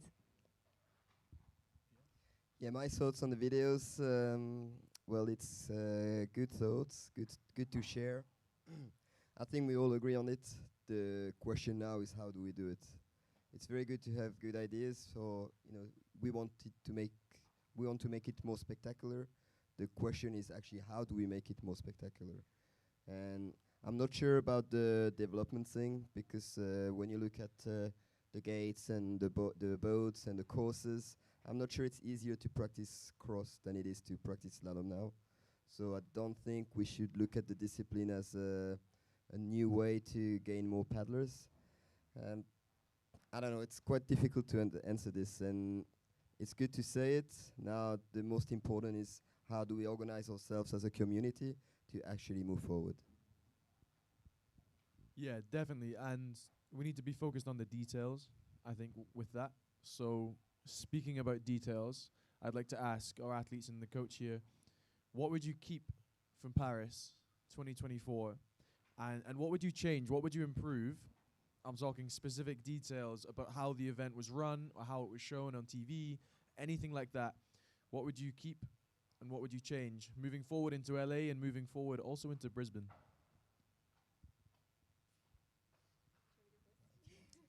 Thank you. The thing I would keep for sure is the atmosphere that was created there. It was great.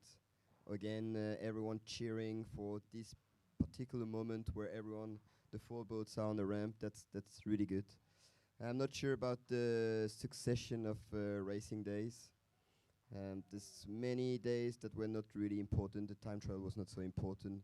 First run was not so important. So I'm not sure that showing this on the TV is that important.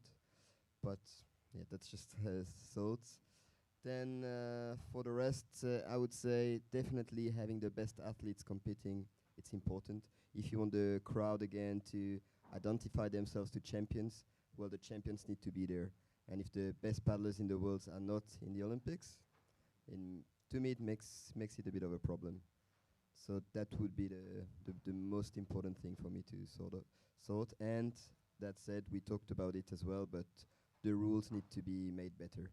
We cannot go to the games again, and the day before the race starts, we have a new rules about roll or whatever. And Angel, seeing as it was a home Olympics for you, you probably know better than most some of the details about how the event was run. So what would you keep or change? Yeah, I totally agree with Pierre about like the atmosphere. I think it was amazing. Yeah, for sure. Like 15,000 people on the side, and I think it was a real part of the what make it a success. And I think we have to keep it for sure.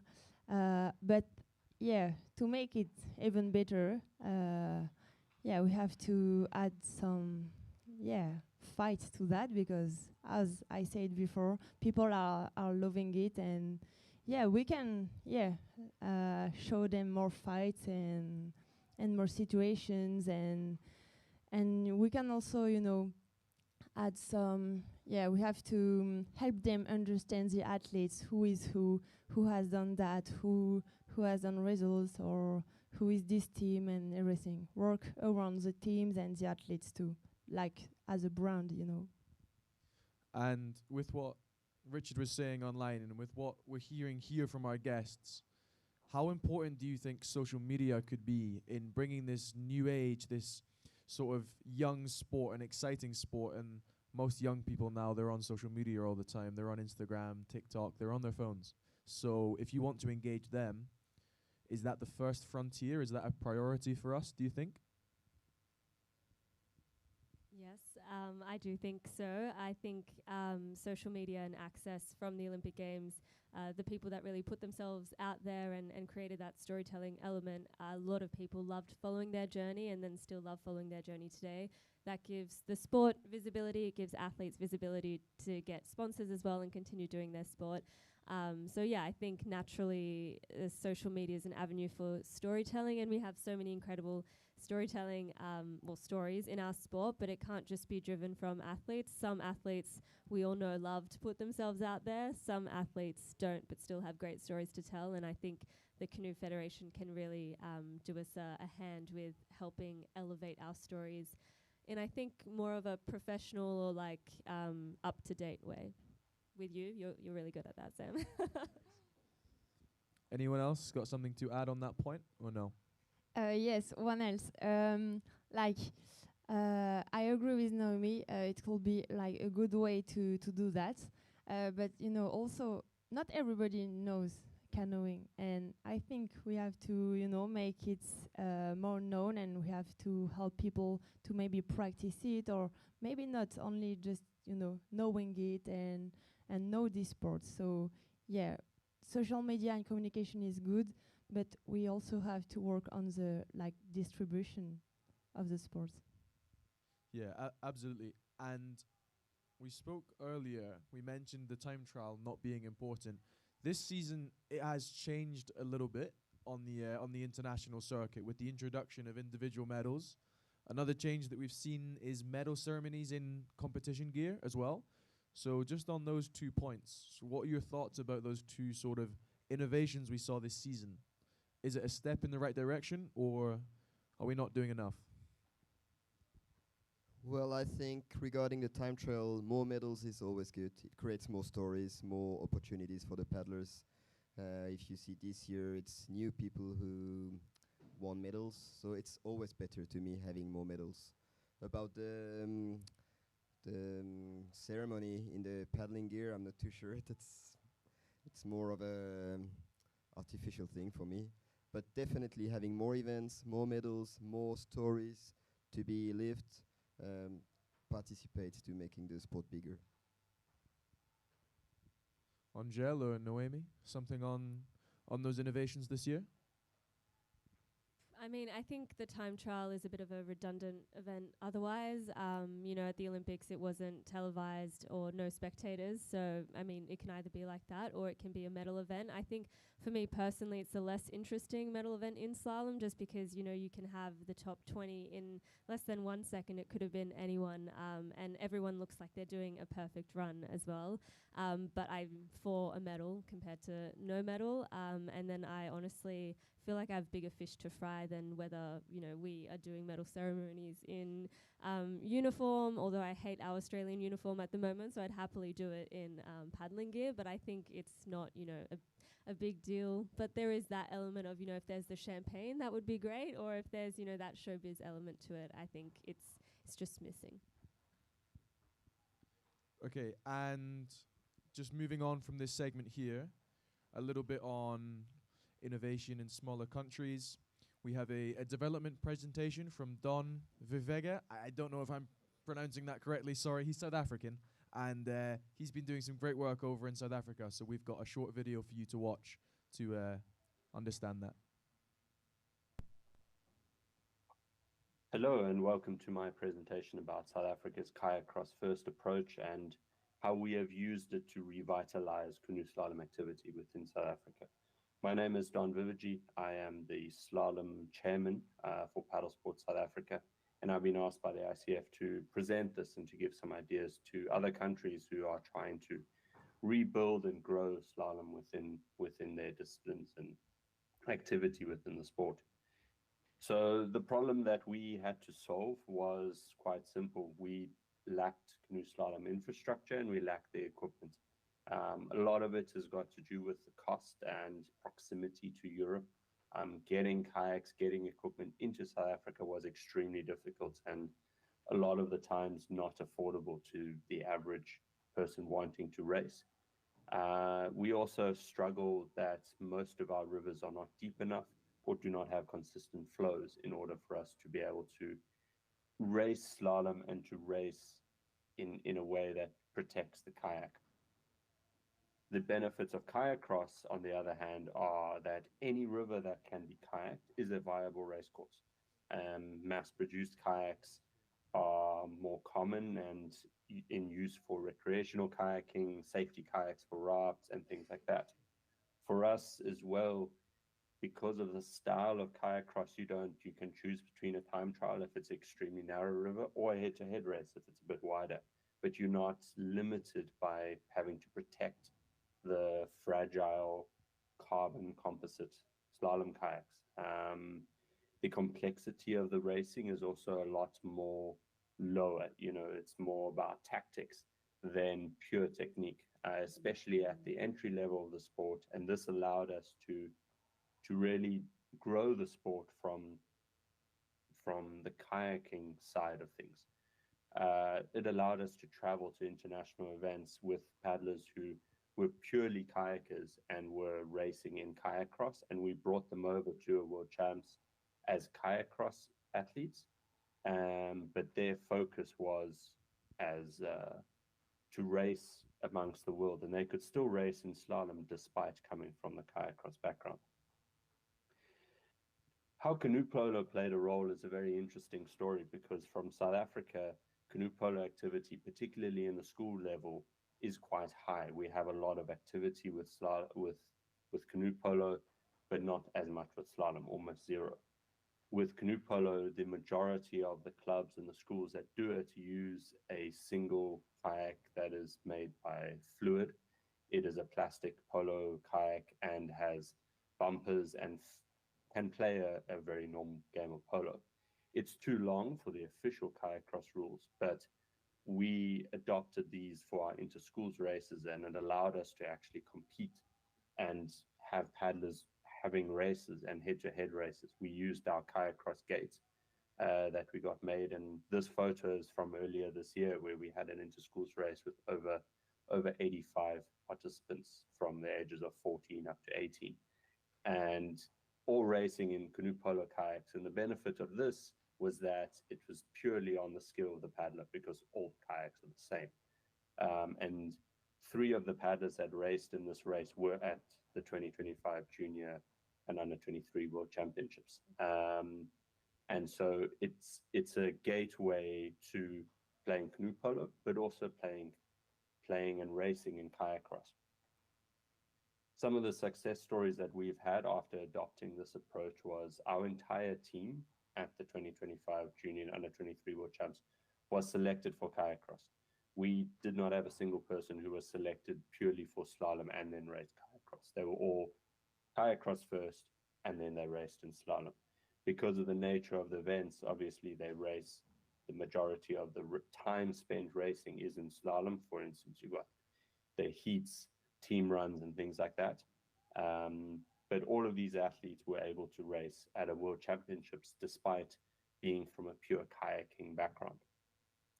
Then we also have the Thromby X Fest, which is a kayaking event which has been held in a head-to-head format for a good part of 20 years, and will now be the host of the first African Kayak Cross Championship, which will be held next year. We will have an African Championship for slalom and for Kayak Cross for the first time in 10 years on the African continent. And then we also have a world ranking race. This Thromby X Fest was also a ICF level 4 event this year. And we had 45 participants, all from pure kayaking backgrounds. There were no specialist athletes there, and yet everyone was still able to race. And this is how we've managed to bring the sport to everyone. These, for instance, all of these athletes, these are all photos from international events, and these are all athletes that have raced because of the Kayak Cross approach. Most of them were raft guides. Some of them are still like raft guides and freestyle kayakers.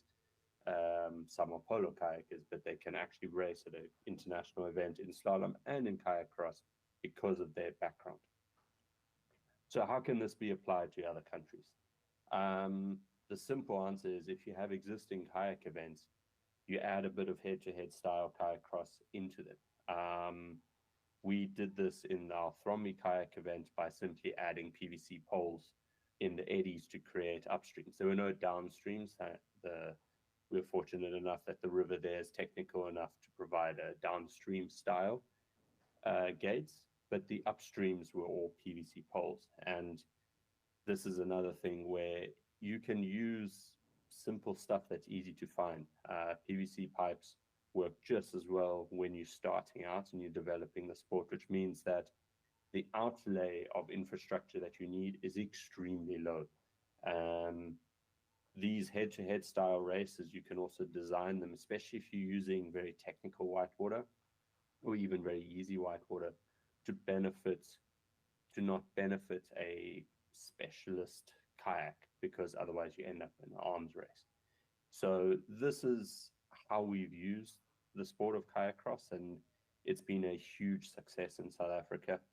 We've gone from having almost zero activity at a national level for slalom and kayak cross to having national championships, international participation, and we are still focusing on that approach. Our discipline is still focused on developing kayak cross, and if our athletes want to do slalom, we assist them and we help them grow, but the focus is kayak cross. And we found that this works extremely well for us, and hopefully this can become a blueprint for other countries where the slalom activity doesn't exist as much, and maybe there can be a development and growth of the sport.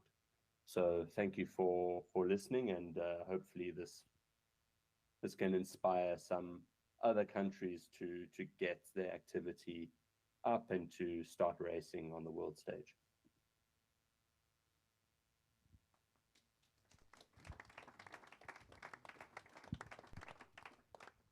So a big thank you to Don for making that video for us and describing his situation in South Africa. I think it's quite interesting personally. I found that very interesting to see a real world example of what we've kind of been talking about in theory. So to ask our guests up here, what did you feel when you saw that put into practice? Well, it's great. We also saw the South African paddlers turning up this year, and it's a beautiful consequence from the work they put in organizing these races and just having some simple ideas, but actually doing them and organizing these events. It's great. Actually, it makes me think that the first kayak cross races that were organized in Switzerland were also organized during these extreme kayak events. And I think it's a great way to start, especially when the activity is not that strong in kayak. So definitely good, and I hope it can inspire other countries, yes. Yeah, I think something a lot of European athletes and countries might forget is how many barriers to entry there are to canoe slalom for countries that we rely on to stay in the Olympic movement and in the Olympic program, like South Africa, like other African countries, and Australia and Oceania, and Japan. And one of our biggest issues is flying with boats, which many of you might have had a taste of how painful it can be. And with Kayak Cross, that definitely eliminates a lot of the challenges of broken boats, of being under the height or length limit, so to speak, and also the accessibility of boats. And when you're starting out, so for us, you go from flat water to an Olympic grade 5-pump, 4-pump course, and the amount of slalom boats that are broken and just irreplaceable because we don't have any on site is a huge problem and barrier to continuing the sport, and the cost of it as well. So here you see so many access to kayak cross boats that are pretty stable and will last a very long time no matter how beaten up they are. And obviously, it's just a simpler way to gain that momentum into staying into the sport. Angel? Yeah, as said, Pierre and Noemi, it's great, and the fact that it's practiced on extreme, rivers, it makes me remember that.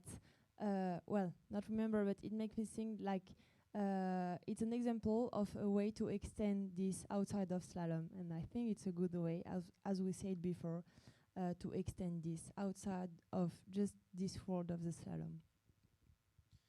And to move on with a question around that, what would you do to develop kayak cross within your country or continent? So we've got Oceania represented here and Europe represented by our other guests. So what would be your approach?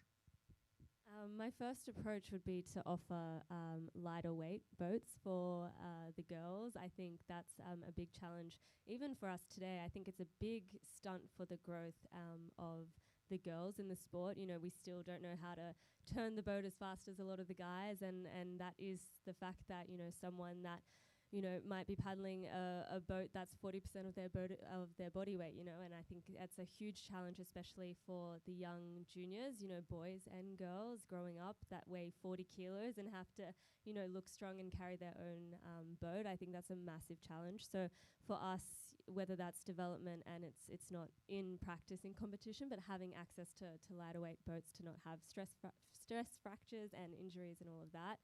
And then, you know, I think at the end of the day, you can also start out how they're starting with that rusty ramp. I'm not sure if I'd want to go down it, but, you know, I think just having lots of access to competition, but also for us, it's a massive lack of partnerships that we have with different athletes in different countries. You know, we have zero exposure to competition at a junior level or a high level as well. So I think training partners and lighter boats to, you know, reduce injury risk and make sure people can understand the concept of what it means to do a hookup. You know, when you're paddling, it's like those girls are paddling a 70-kilo ripper. You know, you just can't get under the boat. So I think access to like more modified equipment is a huge one for getting people to stay in and accelerate their progression. Yeah, I don't have a lot to add, but definitely what I would suggest is sharing those kind of innovations and trying to have people who are actually already developed go to these countries and actually show how they built their program, how they started with the discipline, because we all had to start not too long ago from zero, and we all have experiences and stories to tell on how we actually made it possible, how we started in it. We all started with, I don't know, some kind of rusty gates and that little ramps. We actually just slid from the grass on the side of the course. We all have story to tell and experiences to share to countries who are still trying to develop this discipline. So my way will be to like offer kayak cross races to other disciplines. So it will be like easy to you can practice on, you know, downriver races, also slalom races or extreme races or whatever. But yeah, everybody could practice it on a river or on a course on maybe on flat water or anyway. I think, sorry, there's just something else I want to add is kayak cross is also possible to practice at any level altogether. We have created these sessions in Switzerland where you do heats and all the successful ones go up, the one who loses the heat, they go down, and then everyone is able to face everyone. And for the young kids from a young far in the country, to be able to do the same, to share the session with a world champion or European champion. Sorry. Yeah, I think so. I think it's great, and for the development, it's really good to show the kids, look, I've been able to share the session with a champion, and I want to go to this point, and that's great. I think that offers more possibilities than in slalom.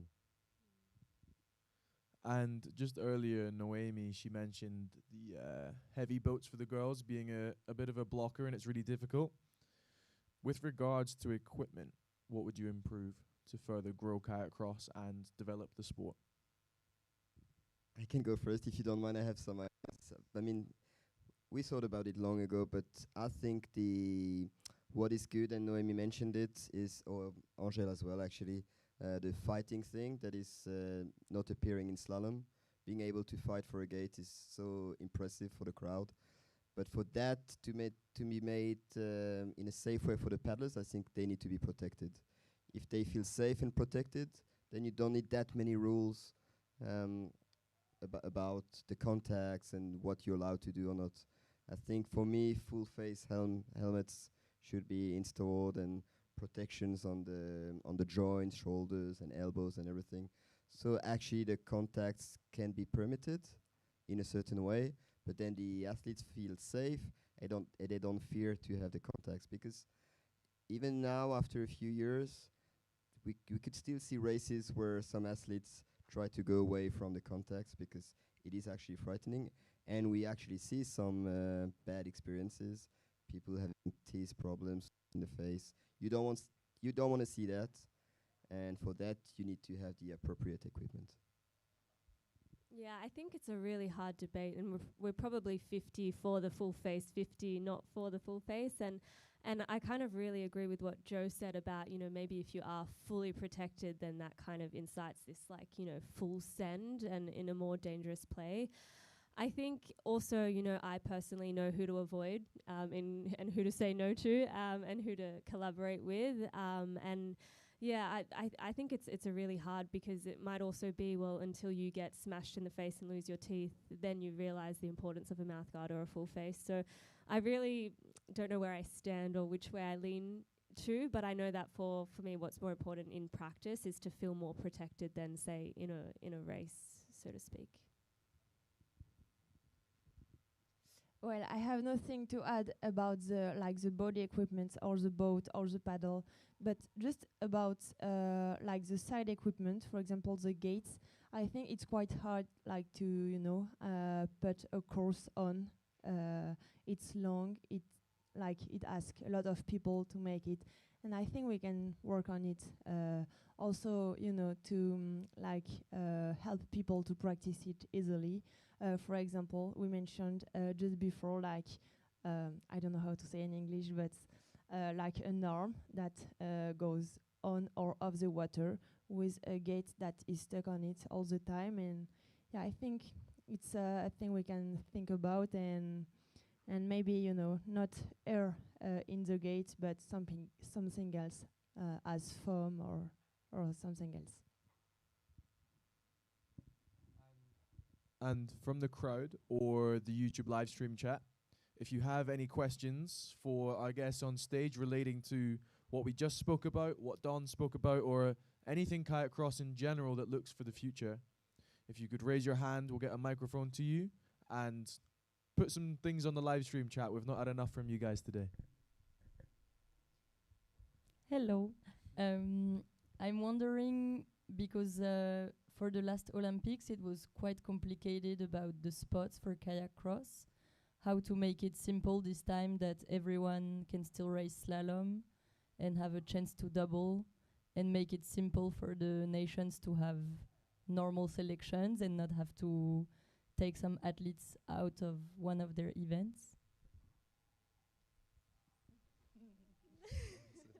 Well, I think it's a good question, but I think it's been addressed by the ICF. There's also a question I had for Noemi and Angèle, actually, when I was listening to them before. They were telling us how good it was to be only to the games for the cross. Would you do that again, or would you choose to race in both?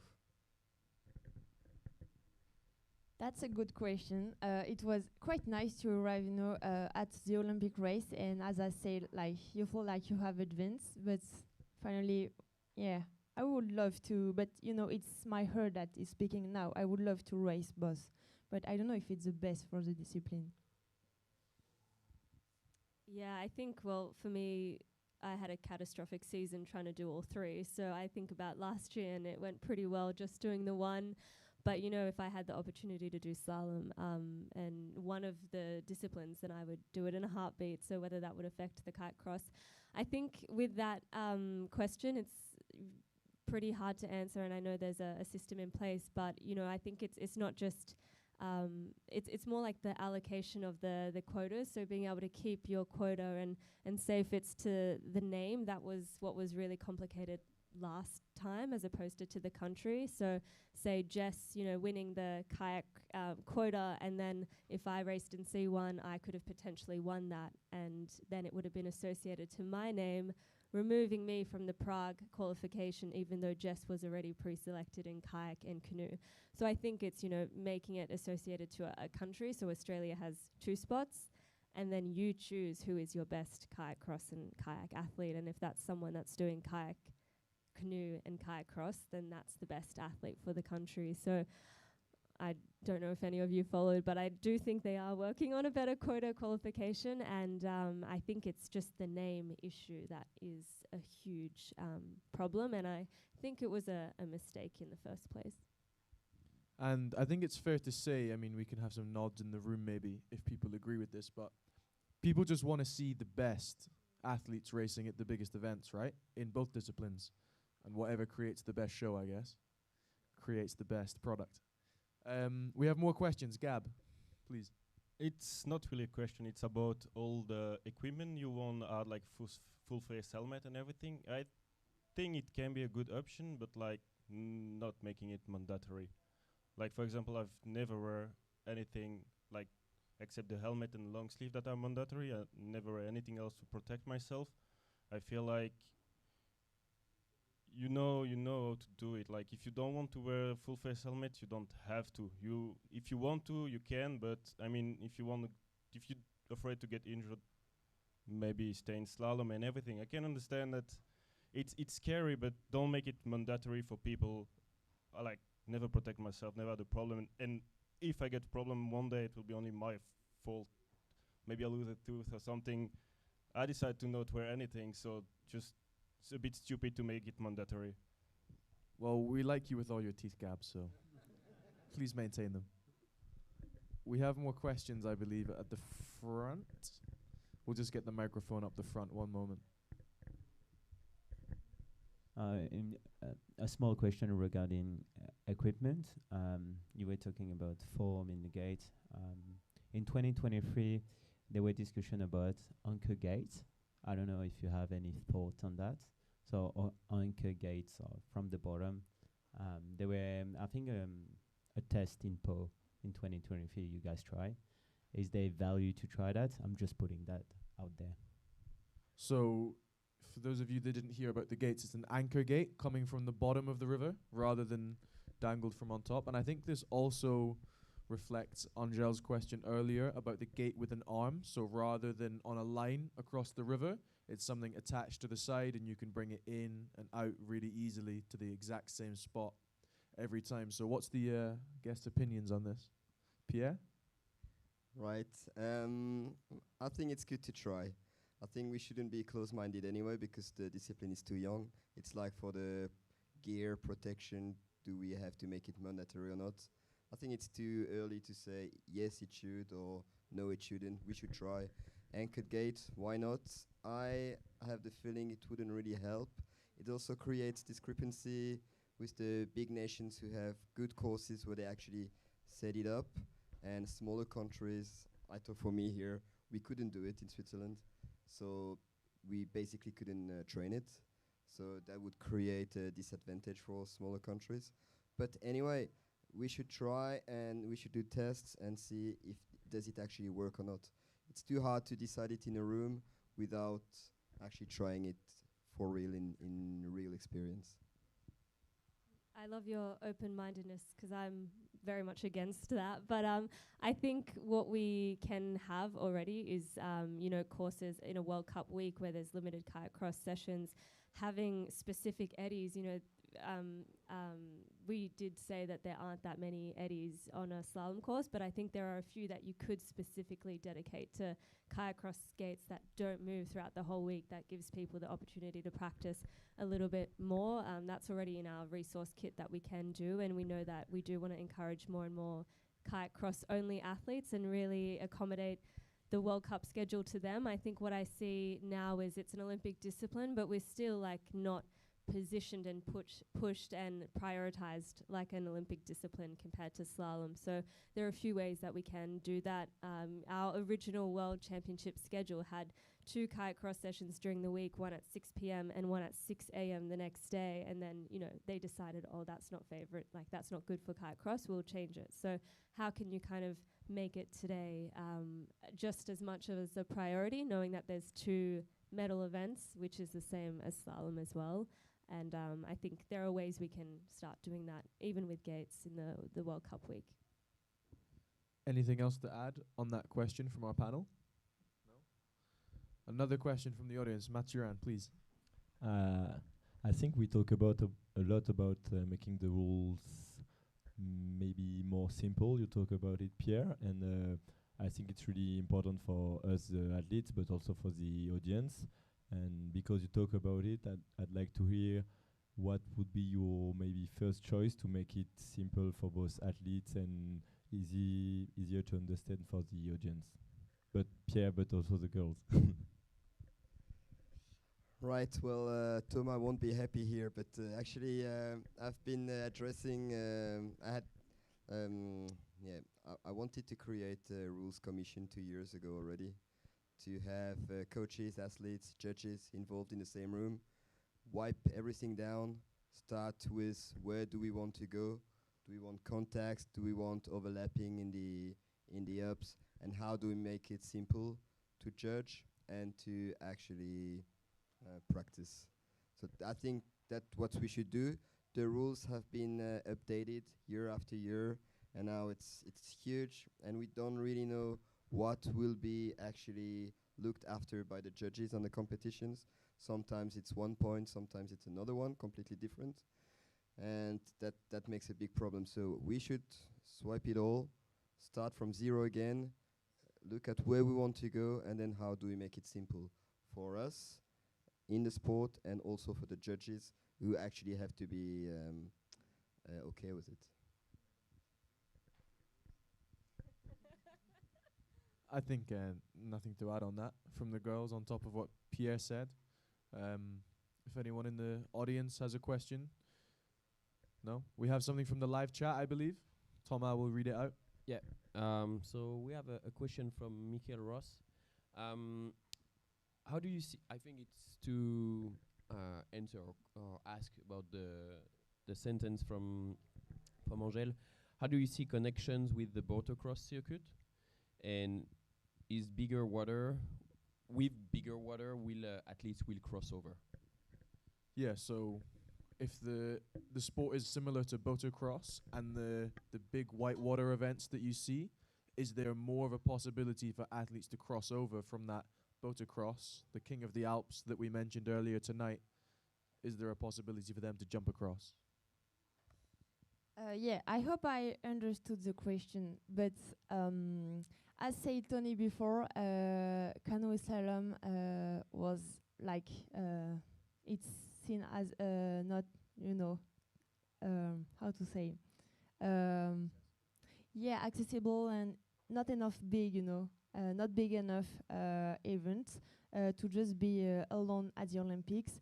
So like making it is a way to add more sorry, I'm tired.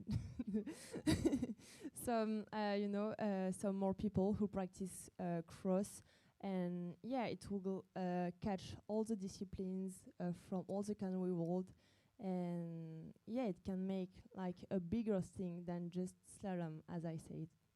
I hope I understood the question. I answered. If I may, I think Angèle is right. I think it would create a bigger community. I'm not sure about athletes coming from extreme races to to cross would actually be possible as such, because you're all professional. You train a lot on very specific times and techniques. It's probably hard to jump from one event to another one, but definitely it would grow the community. I mean, I think just to add for the sake of adding, but we do have a lot of people in our community that then go on to win King of the Alps, and there's obviously that crossover there. And I think what the extreme community does appreciate is understanding that we took from them and we want to learn from them as well. So I think there's definitely still potential to kind of link our disciplines more, canoe, polo, and the forgotten disciplines and the non-Olympic disciplines, and they do want to be involved with us. And we see a lot of, say, downriver paddlers now coming to start their Olympic project for Kayak Cross, because they see that it's a new Olympic discipline. So yeah, I think there's always potential to cross-collaborate more than we do, but I think there's a big, they feel that, we took from them and, that we haven't given them credit, and there's definitely room for us to implement the extreme community a little bit more as well. And I think as well what could be important with this, we'll see if our panel agrees, but is developing the grassroots of the sport, a little bit like we saw in South Africa. The events don't have to be to the professional level. They don't have to have the perfect poles and the perfect water. And it's the same as many sports. Football, for example, if you play on the grass on a Sunday, you don't expect to play and compete against Premier League football players, And maybe some people that just want to do some boulder cross and kayak cross, they don't expect to beat Noemi Fox tomorrow, but they expect to try the event and give it a shot. So do you think that the development of grassroots and making people more open-minded to these smaller non-professional events is a priority? Yeah, definitely. And I think we're in our bubble of, you know, elitism and wanting to push the sport further, and we often forget to go back and think about where we came from and how we started, and especially in those developing nations, which, as I said, are the reason we're still in the Olympic program. And like Angèle said, the pack rafts that happens in the Czech Republic, so on Yuri Priskovic's course in Brandeis, that's the best way to get people into kayak crosses as young kids as well, and to remove the risk of injury, and, you know, to make it super accessible, to have experts like, you know, Pierre go to South Africa and to, you know, give them, if you wanted to give them that development insight as well, and to share those experiences. That's how you do develop and inspire the sport as well, to have, you know, the top athletes be able to go to those developing nations to showcase what it is and help it get started up as well, and to celebrate, you know, as rough of a ramp that is, you know, it is still our what do they keep calling it, like the package, or like I forget the word, but you know, the product that they are trying to sell. It's just not as glossy and shiny as the one we're doing today. So I think, yeah, you have to remember where we came from and support the product in all shapes and sizes. If I can jump on it quickly, my idea is to make all these athletes here in the room professional, trying to find a way so they don't have to study in the meantime or work to actually pay for this experience. In the Swiss team, for example, because it's what I know, they all pay to be here because we don't have the money to actually pay for everything. So if we could find a way worldwide with the ICF or something to actually create a professional league where athletes would actually be living from it, then they would be able to actually give back and go to these developing countries to actually share their experience, knowledge, and everything. I also like to take the paddle as an example because it's like there is a tennis, but it's like easier than the tennis to practice. The rules are easier. You can find like how do you say it? Yeah, the equipment everywhere, and you can practice it everywhere. And yeah, not everybody is a pro, but yeah, it helps like the discipline grows, and it helps the pro grow too. So yeah, that's whole thing. Are there any more questions from the live chat, Thomas, or anyone else in the room who would like to contribute? Hand up if you'd like the mic. Anyone from the live chat? Nothing coming up at the moment. So we'll give them about 20 seconds or so to create a little message in the chat. In the meantime, I have to get creative here. No, I think it is important to create a little bit of a distance between the elite and the grassroots, because it's nice for the people that come into the sport to have something to idolize and look up to, and trying to jump into the professional level immediately is very difficult. But as you say, if in paddle you can go down to your local club and just whack the ball off the back glass, and you know, maybe you hit the net all the time, you're still having fun, you know. Maybe if you're in a pack raft, you fall in every run, but you still had a great overtake on your friend, you know. It's the highlight of the day. So yeah, having the grassroots is really important. Did any questions come up on the live chat whilst I was waffling, or no? Natalie? Okay. The microphone to come right down the front corner, please.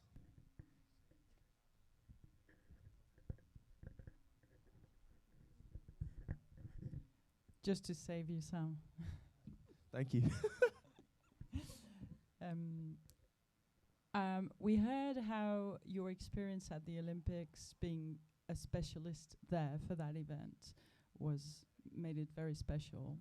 And we heard earlier from Tillman about him being a specialist. And I was wondering if you can imagine that Kayak Cross will follow the same path as ski cross and become a completely different event and have their own races. Can you see that? Is this something you've thought about? would it be something that could enhance the storytelling and like different superstars, etc.? I know we're all probably dying to answer this question, but absolutely, I think we would all love that in this room. Maybe I'm speaking on everyone's behalf, but you know, I think there's that element of, like Pierre said, having a bit of a league to get more practice rounds and everything. But at the same time, what's incredible but harsh for our sport is that you could have a complete outsider come in and you know, win a medal as well, or the reigning world champion or Olympic champion be knocked out in the first round. And I think that's what's hard, is then you don't get to see the favourites. But a bit of a league on its own, I think, is what would be incredible to help our sport progress, help our athletes progress by having more rounds, having a bit of a smaller, you know, ranking and smaller field, but at the same time, you know, you shoot yourself in the foot with other issues as well. So yeah, to reply to your question, I'm not sure if we want to see the two disciplines separated. I think we're too small at the moment to actually have two complete different fields. But that's my opinion. But definitely, Kayak Cross has in it the potential to grow higher and to reach more audience.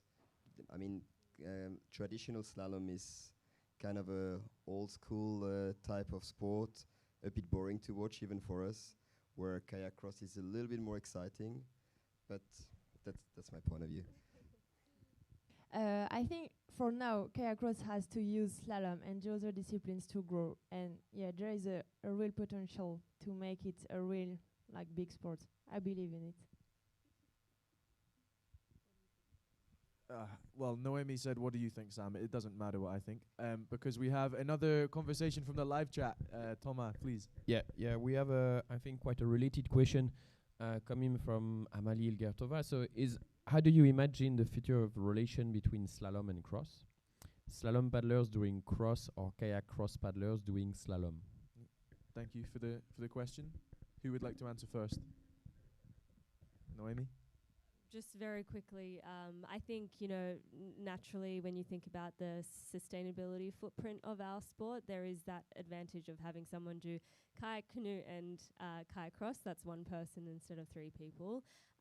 But at the same time, we do want specialists in our sport. That's what helps us grow. I think there's so much to learn from doing both, from doing slalom. There are a lot of transferable skills. I think it's just a matter of, you know, how do you get to the top when, like Eva-Alina said, you are doing a third of the training as well. But I think in the future of our sport, while I can kind of project that far, there will be people doing all three or still doubling up. Definitely, I think the roots of the three disciplines are very similar still. And we can see, especially with the girls, Noemi and Angèle are good examples that it is possible to be successful in three disciplines. So at the moment, I think there's room for everyone. And it's good to see the like of Tillman, who was here before, show that with his specific body and skills, he's able to be good in one discipline. But for people who has the chance to actually be successful in three, then they keep going, and it's good. We encourage it anyway at a younger age to develop more skills, and then it's down to every individual. Do they want to do it? Do they have the skills to do all three? It's definitely possible. We can see the swimmers who actually swim many events, or skiers who ski different kind of disciplines as well.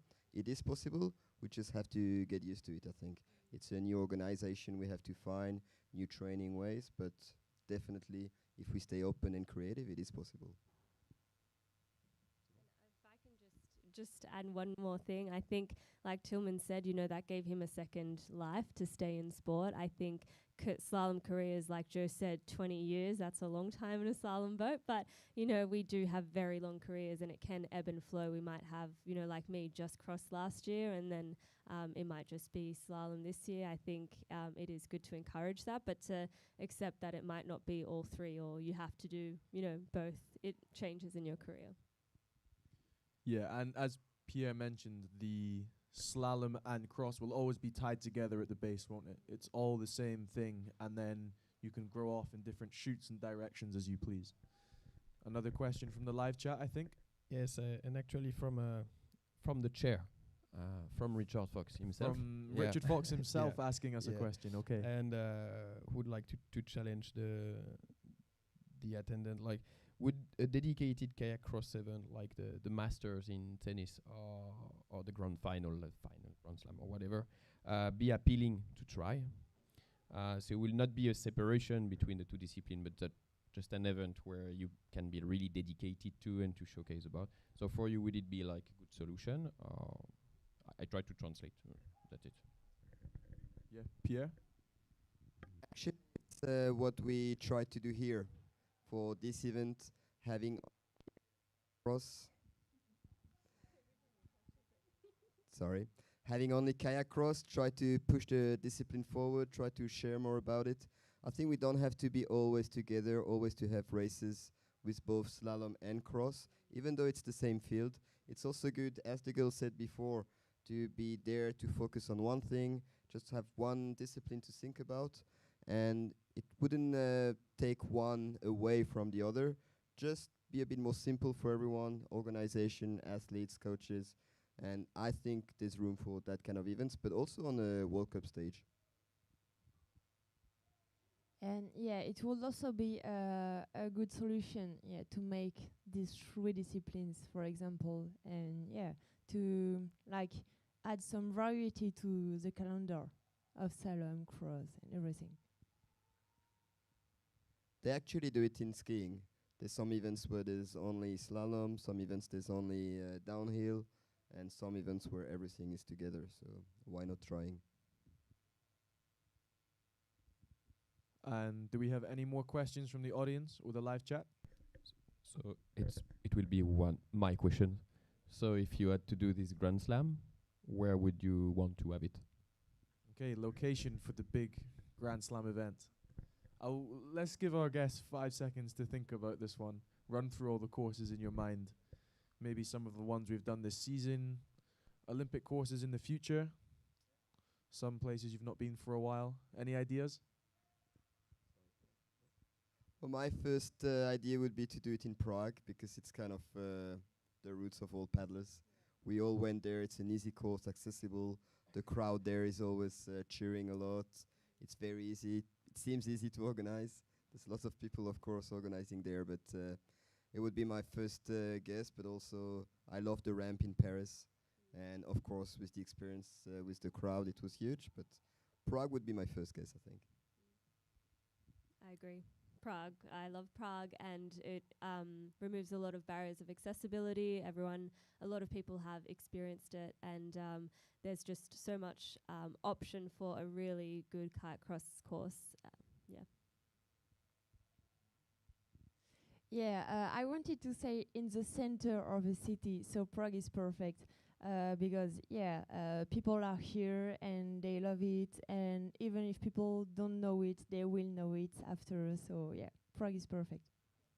Let's do it. And finally, I'd like to just say, that's the end of it. That's the end of our conference tonight. So thank you to everyone who joined us in the live stream. Thank you to everyone in the room today, and also to our guests who came up here and spoke, and to everyone who organized, Thomas as well. Thank you. And for